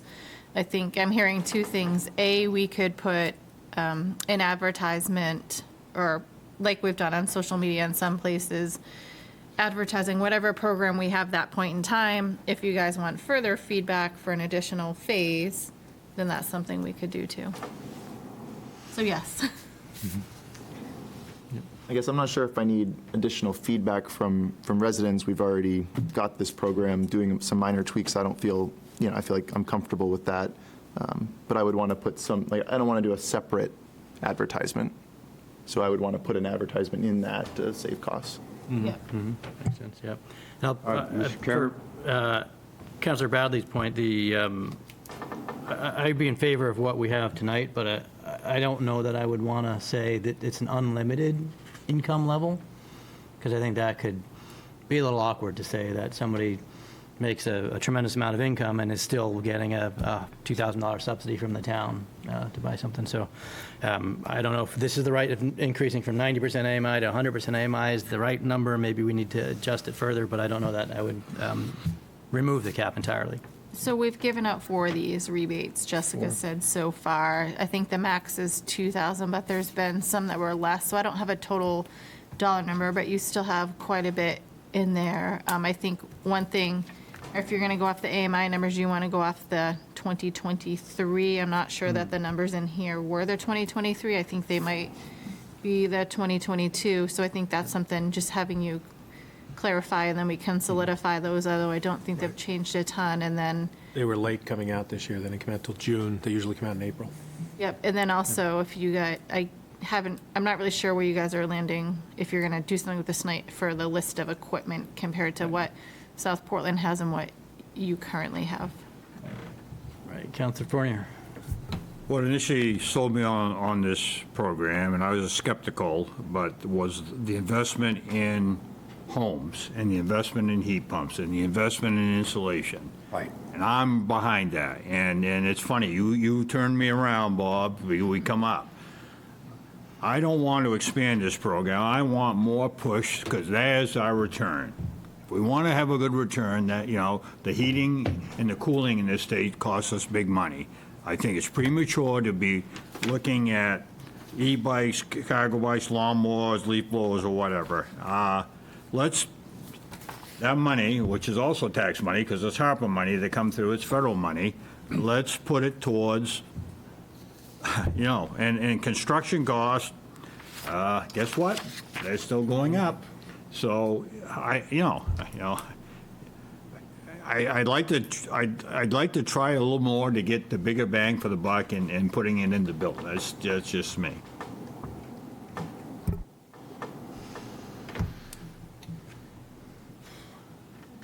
Councilor Bradley, you have something to add? Well, I'm listening to us, and on the one hand, we're all in favor of spending the money so that we have an effect on climate. On the other hand, we're putting qualifications on the expenditure of money so we can have an effect on climate. So it seems to me we need to make a choice. I could be convinced by anybody if the money's spent for these purposes that it's a good thing. So I agree with you, Daryl. I agree with the changes. But I really think that the council's got to come to grips with the idea that, one, we're not going to solve the climate problem by spending this small amount of money. What we're doing is sending a signal to our community that we're very concerned about it and that we're willing to do something that's positive to set an example for them in their own lives. So I don't need to wait personally for a questionnaire to know that some of these things are okay, although I see no problem with asking people in the community if they have other ideas. I would like to see us continue with the big items, that, as Daryl said, but I don't see any problem with adding some of the other things that people, because I think what's happening is smaller incomes are having trouble spending on the bigger items. Right. I mean, I just bought a heat pump. I had to gulp. And so I think adding some of these other things is more in the, let's show people that we are concerned and that there are ways that they can take some of this in their own hands. So I don't know if I clarified anything, but I would support. I know because it's on a continuum, but I would support the initial. I would support some of the additional items, even though they're not big-ticket items, because I don't think they're going to detract that much from the people who want to buy big-ticket items. And I wouldn't wait for a questionnaire to make these changes. I'd just go do it and publicize it. I don't see any reason not to publicize it. If you can accomplish that through a questionnaire, too, then that's okay with me. I'll shut up. Okay. So I'm gathering that we're probably not going to get a unanimous vote on this one, but it sounds like we've all kind of expressed our opinions and probably ready to take a vote and see if we're going to take action on this tonight. So I'll ask Councillor Egan to read the motion with the intended additions to it and see where we land. You good with that, Mayor Barrett? Be it ordered that the eligibility requirements and eligible equipment and services for electrifying everything municipal rebate program be amended as to reflect the proposed list of equipment and eligible items in the presentation of comparison municipal programs, and that the income eligibility be raised to 100% of Freeport's area median income using the most recent publication of such data.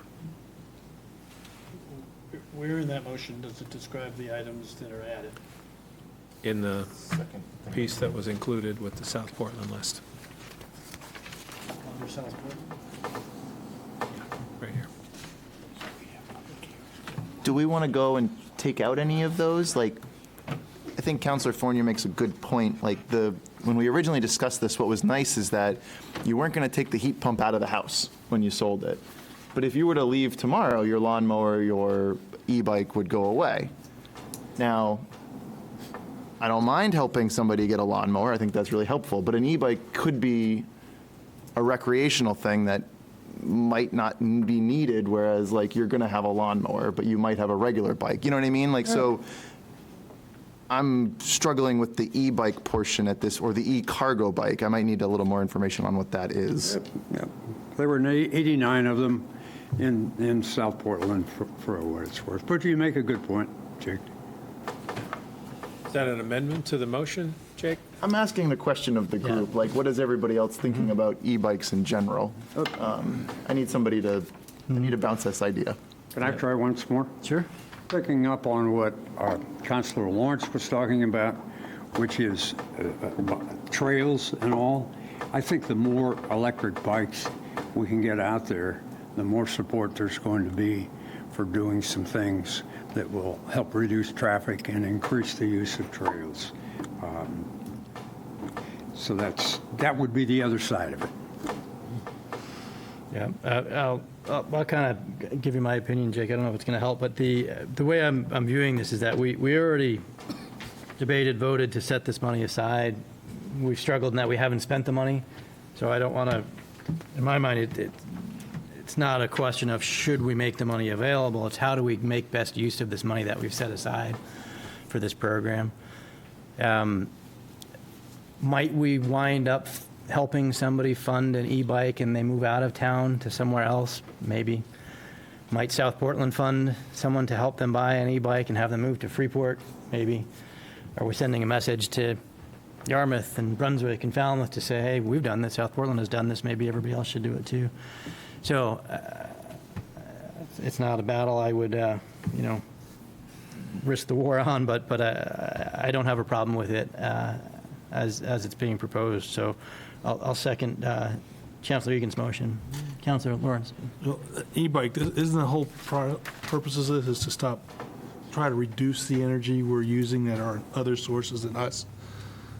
So an e-bike is still using energy that is not, right now, totally 100% outside of using fossil fuels, whereas a regular bicycle is. It's really not using any fossil fuels, right?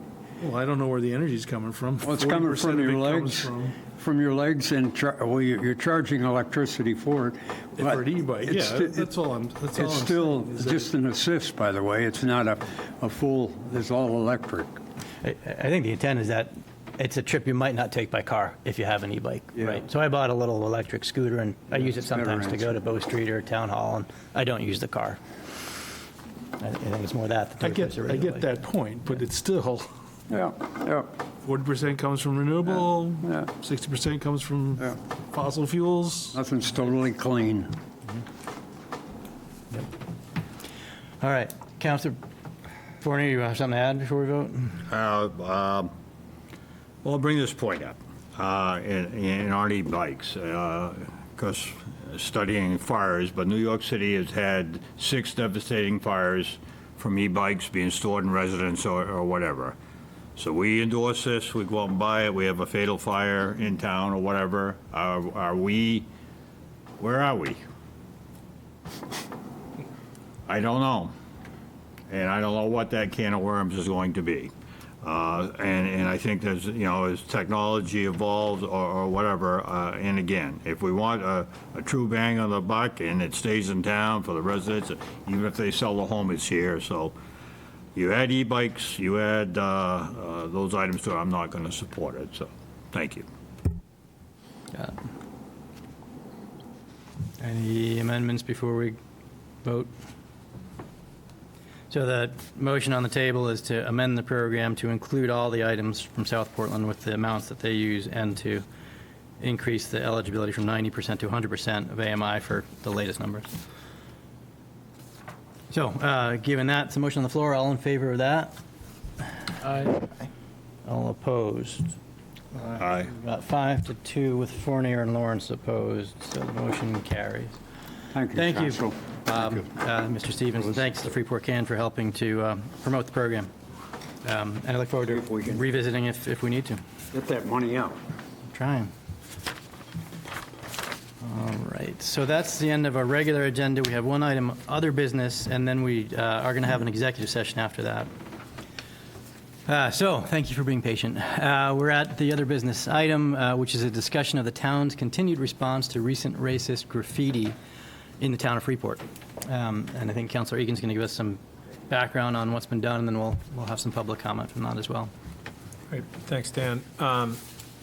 We've had continued conversation since our last meeting where we read a statement in strong opposition that to the incidents that have been appearing sporadically since actually early this spring. Potentially there's a connection, we don't know because it's very hard to investigate, but there's certainly a frequency that's quite disturbing and of hate speech and very disparaging verbal speech as well as physical graffiti.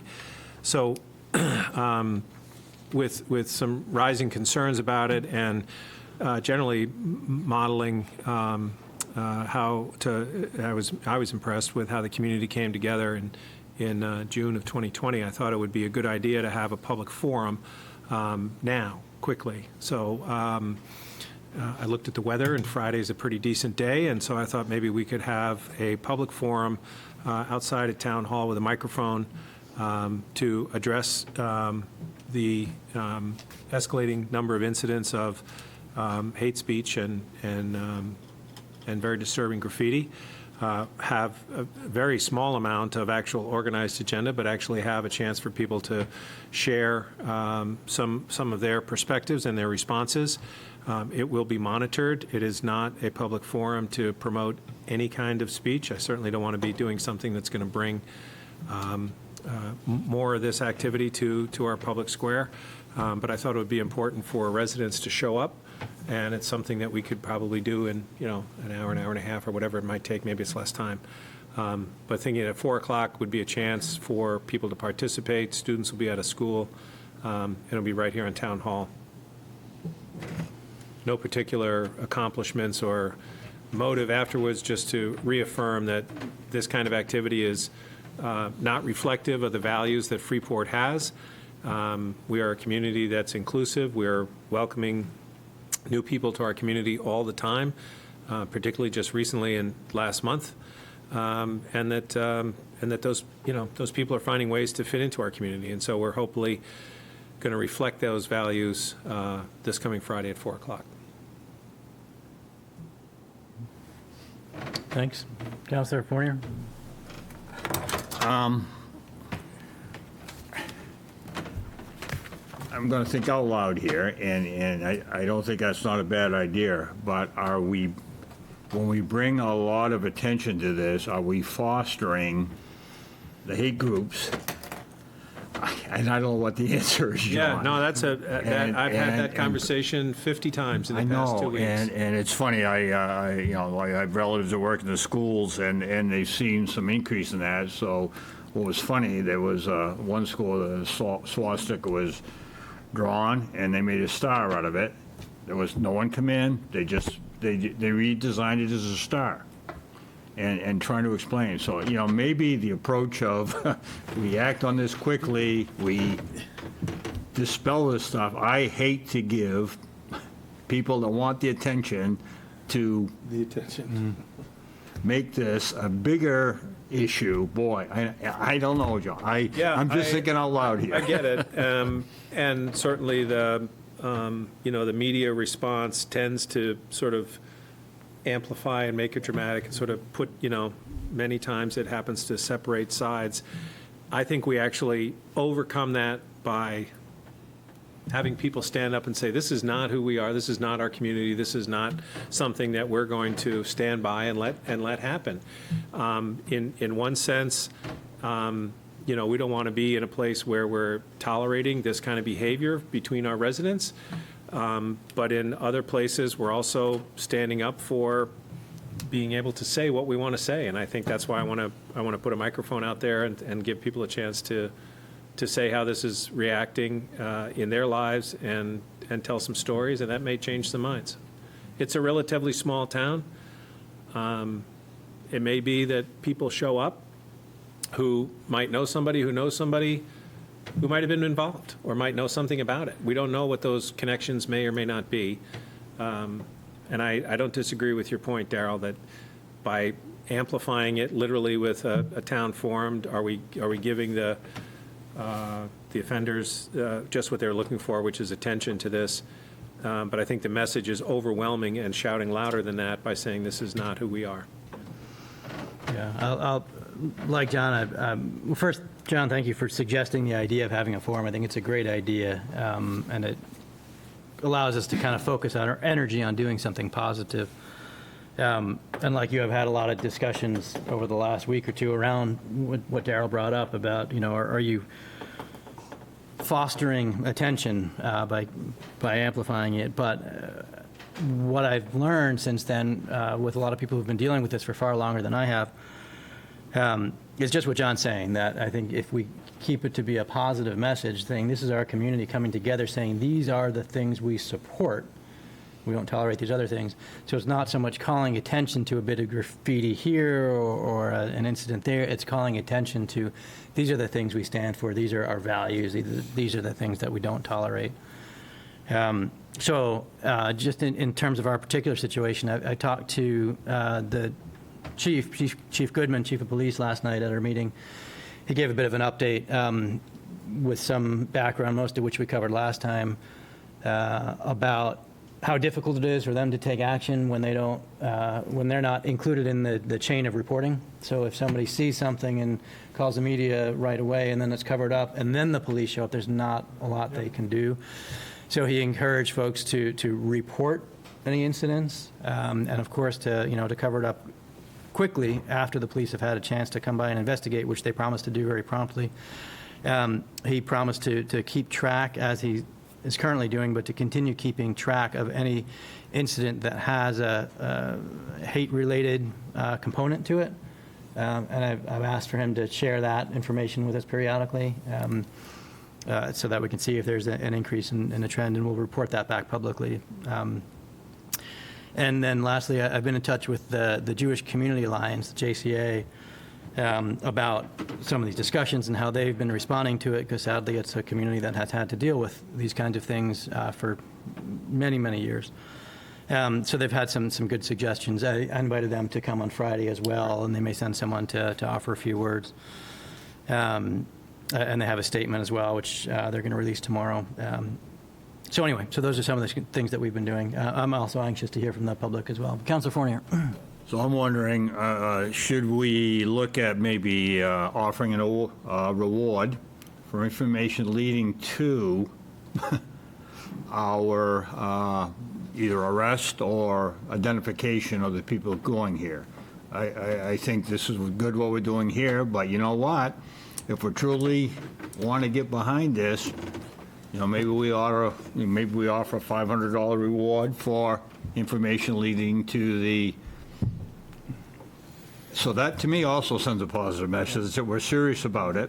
It may lead to some tips which would help the PD. Two things I just want to add. I'm not opposed to that at all. One of the other things the chief said is that there doesn't seem to be any indication that this is part of an organized group or a sustained effort. It seems like it's more likely the work of an individual or a small number of individuals. And there's also the strong possibility that it might be a youth. So if that's the case, we would have limited information if somebody were to be arrested on who it was and any of the details. But anyway, yeah, other than that, not opposed to it. Councilor Bradley? Yeah, all the things that are being suggested are positive. I'm more in Darrell's camp that if we don't announce that we're prepared to take some positive or negative step to circumvent this, or I want to say punish it, but address it, we're just spouting the word again. So at John's meeting, if we could stand up and say, an immediate report to the police will result in an immediate response from the police chief. He's promised that. I think that's a fair thing to say if he's said it. I don't think tonight we can decide to put a $500 reward or a fine, but I think we should continue to discuss that as you get the results of your meeting, because I would like us to have more backbone in this than the statement was great. That's not the point. The forum is great. That's not the point. But if we do have some positive, concrete actions we'll take in response to these things when they occur, I think that furthers our point. Yep. And one other item, sorry for all the piecemeal, but one other item that we've been looking into is the having a kit or a response kit that we could make available to businesses. So Visit Freeport has offered to host it if we have one. And Portland has done a great job of including some information about, have you been targeted by graffiti? Here are some things you should do. So number one, report it to the police before you document it. And then fix it, and then here's how to cover it up. If it's a paint-based thing, here's some solvents that tend to work. Here's how to do this. Here's where to rent a power washer or sandblaster. So they have some tools, and then Visit Freeport said they're open almost all the time during business hours, and they're happy to help be a conduit for that information. So Kelly would come and share that? I'll certainly ask her. Yeah. It's online tonight too. Okay, great. Yeah, so Kelly, if there's anything you want to add, feel free to raise your hand. But I know we have people in the room who've been patiently waiting for us to get to this topic, so if anybody wants to come up and add to the discussion, by all means, step up to the podium and share your thoughts. Tell us who you are, where you're from. Hi, my name is Sarah Woodbury. I'm a Freeport resident. I live over in Somerset condos, and my family has been in and around the Freeport area for about 50 or 60 years. I also used to work for the Anti-Defamation League, which is the largest oldest Jewish civil rights organization in the country. And so and I'm not Jewish, but I worked for the organization. I would just push back a little bit on it's good to have action items for sure, but for those communities that are particularly impacted by something like this, the Jewish community, silence is probably more deafening than just standing up and saying you support the community. It doesn't necessarily have to bring more attention to the perpetrators, which obviously I agree with, we should not be doing that. But for those impacted communities to hear nothing from their town leaders is more damaging than just standing up and saying that you support. It also emboldens those that are doing these actions by showing that the town doesn't care. So I'm fully supportive as a town resident of doing something like this, even if you don't have an action item to do at that time. The other thing I would suggest is, once again, as a former employee of ADL, they have a No Place for Hate program for school-age children. That might be something worth looking into because it sounds like people think this might be a youth. Just those types of programs being brought into the schools to, educate children, because especially if it's a younger person, they might not know the 100% history before it. It doesn't excuse the action, but education and teaching kids how to, the history of these types of symbols, the importance of diversity and inclusion in their communities, all of that type of stuff, and going up against kind of the stereotypes of Jewish people and other communities in the, communities of color, BIPOC, all of those folks might be useful to have something. So those are just the things that I wanted to say as someone who has worked in the civil rights world for a while, that it's very important that the town stand up and show their support for the community. But there are resources. I'm sure the JCA has some as well, but organizations like the ADL have amazing programs for not only children, but businesses, town councils, all of that stuff to help the communities. So. Thank you, Sarah. Thank you. Thank you, Sarah. I also did lodge the 2 incidents that I reported to the ADL when they were found, and I would encourage that. Could you just introduce yourself? Yes. Yeah, Don't touch the mic. Did I mess it up? My name's Ella Tabasky. I work in downtown Freeport. I reside in Brunswick. Thank you, Sarah. Chairman Pilch and members of the town council, I returned to this chamber today with a heavy heart. It's only 1 week after my previous testimony to you was the swastika discovered on the playground equipment at Moore Street School. And this is another incident that serves as a stark reminder that this issue of hate speech and discrimination is not an isolated problem in this town. First, I'd like to provide some context for my persistence in your chamber and in your email inboxes by sharing a bit about my background. I take pride in my Jewish identity and have the privilege of being the daughter of a Holocaust educator. During my early childhood, both of my parents, may they both rest in peace, they were actively engaged in discrediting a prominent Holocaust denier in their town in Malden, Massachusetts. My heritage not only makes these incidents deeply hurtful to me personally, as someone who works in this town and spends more time here than I do in my own hometown, but it compels me to be vocal in addressing them. And it is our collective responsibility as citizens and as representatives of this community to confront this racism and anti-Semitism head on. Last session, I shared with you concrete recommendations on how to address these challenges, and tonight I reiterate my unwavering commitment to actively contributing to the solutions. I am extending my hand to you in collaboration, ready to work together with town government and fellow community members to turn these recommendations and other feedback from the community into meaningful change. And while I appreciate the desire to prioritize Friday's meeting and to provide a space for our community to come together and begin this important work ahead, I also just want to emphasize the necessity of ensuring ample notice for future gatherings. It's essential these meetings are planned with careful consideration to ensure as many members of the community as possible have the opportunity to participate and contribute their voices. In addition to these issues previously discussed, I would also like to encourage some increased transparency around the Social and Racial Equity Committee. It's crucial that the committee's purpose, meeting schedule, and information on its previous work are readily available to our community. It's my hope that the Social and Racial Equity meeting scheduled for September 27th at 6:30 will take place as planned. I believe this meeting will provide an opportunity to continue any discussions that will take place Friday. Moreover, it will serve as an inclusive platform, welcoming these community members who may be unable to attend on Friday but are eager to contribute their perspectives and ideas. I also just want to note that while I'm not personally interested in any kind of punitive responses, though I respect your decision as a council to pursue those options, I would like to see us focused more on these concrete ideas, programs, activities promoting tolerance and acceptance, ways that we can interrupt these incidents from happening in the future. So thank you for allowing me this time to provide some comments, and I look forward to the productive conversations in the days and weeks ahead. Thank you. Thanks, Ellen. Yeah.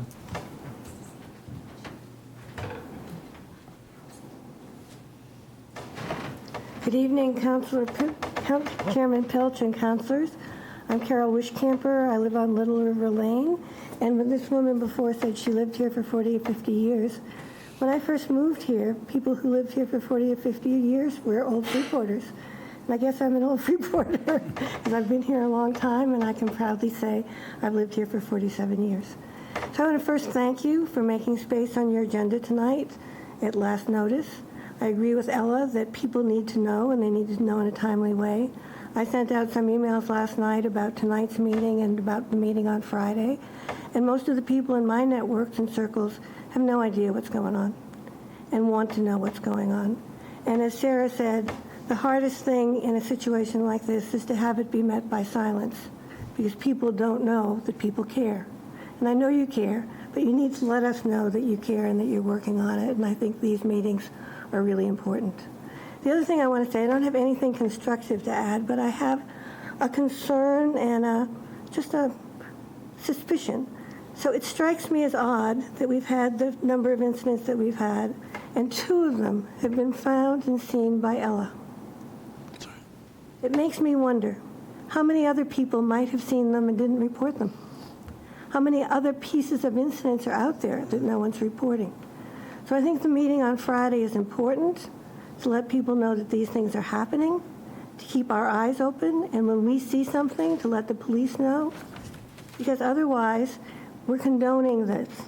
And if we don't respond, whoever's out there doing it doesn't know that people are upset about it. So I agree with you, Councilor Fournier, that you don't want to give attention to the perpetrators, but you don't also want to let the perpetrators know that no one cares and they can keep on doing this. My heart goes out to Ella. I didn't know her story until last week, and for her to be the one to find these and to have to put herself forward is just, it makes my heart hurt, and that's why I'm here tonight, is to support her and to bring to you just appreciation for you caring and for letting the town know that you care so that we can all stand up and say we care. Thank you. Thank you, Ms. Wishcamper. Yeah. Anybody else?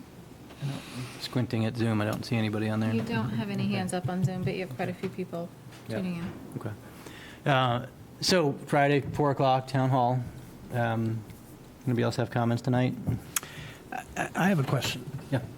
So I've listened, and we're all in this room on the same page, but some of us, myself included, are suggesting that we, and Daryl, suggesting we take a step beyond sort of publication and discussion and demonstration of our good sense, then that we either become punitive or rewarding, carrot or stick, with respect to this. How do the people in this room feel about that suggestion that's been made from up here?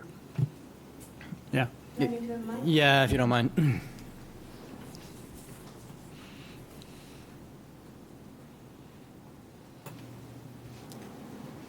So I think that action is really important. I think in the past couple of years, we've all seen a number of statements that have come out, either in terms of positive equity statements or land acknowledgments or whatever, and that people then can just rest on those words and not take action. So yes, the words are important, and the actions have to come behind them quickly. But if you're not ready for action, at least let people know that you're thinking about it and you're ready to go. While you're there, is punitive action as important as positive action? I don't want to put you on the spot if you don't want to answer.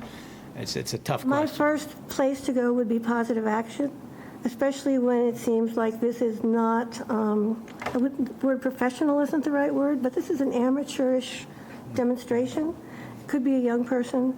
I think it's an opportunity for education first, and then you need to do what you need to do. But I definitely would go with positive, sort of restorative kinds of approaches to justice.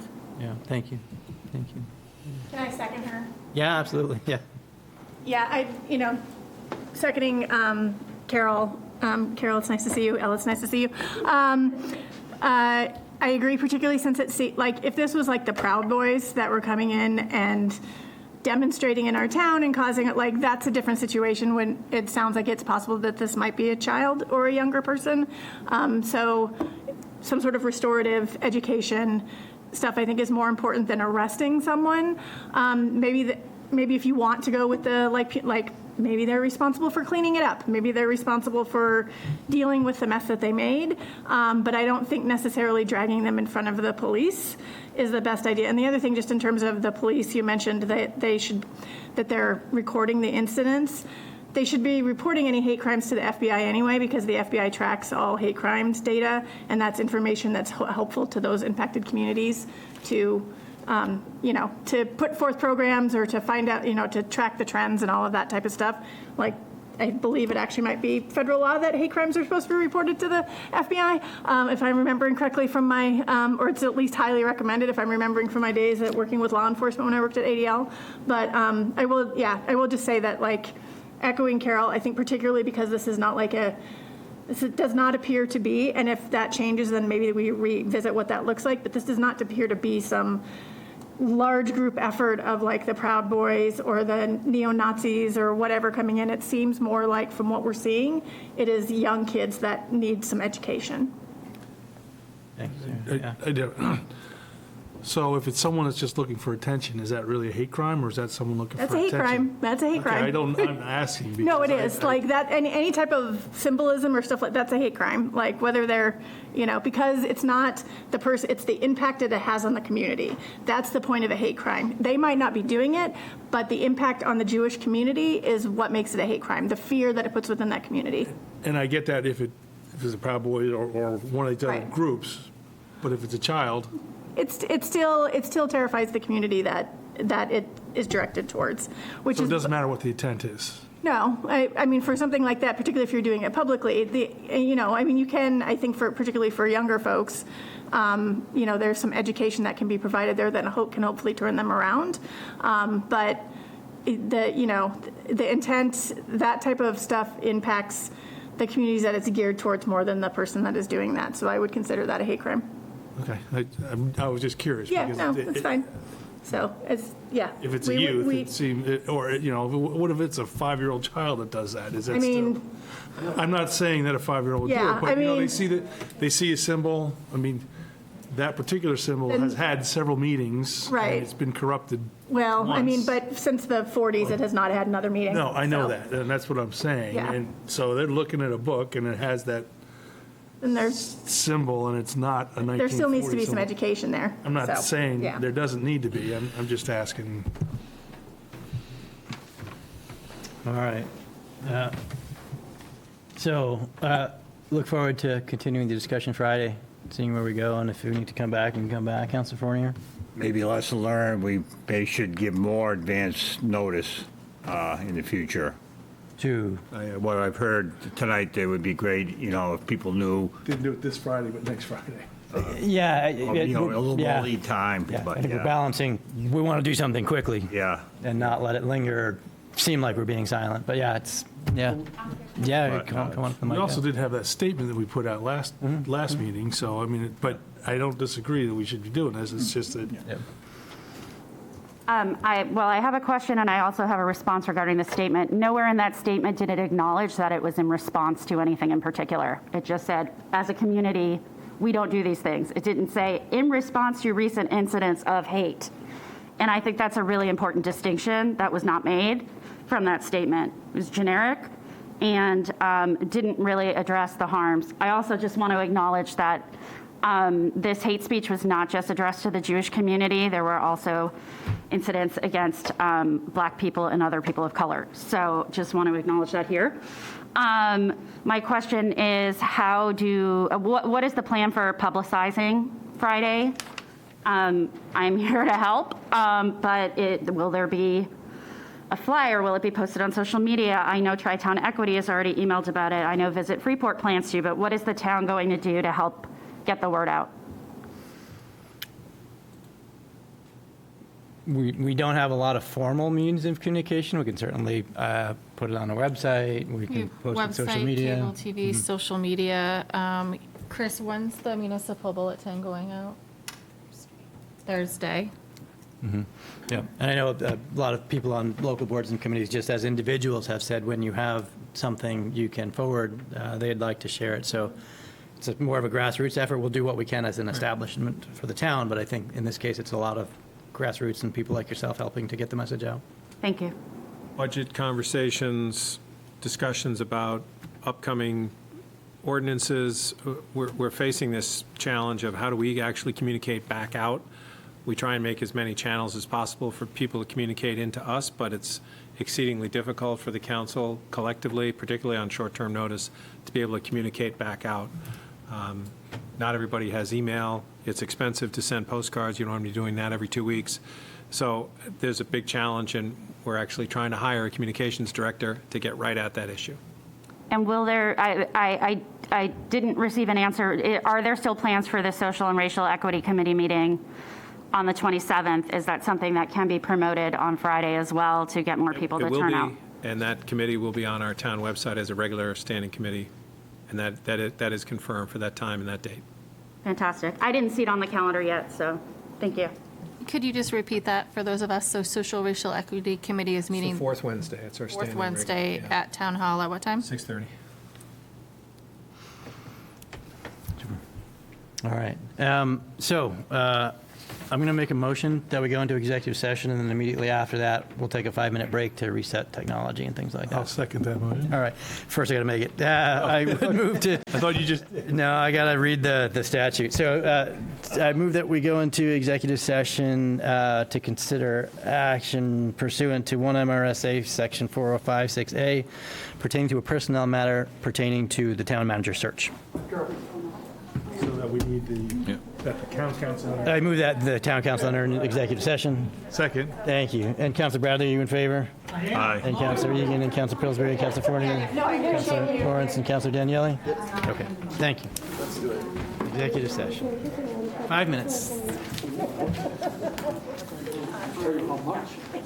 Sarah, could you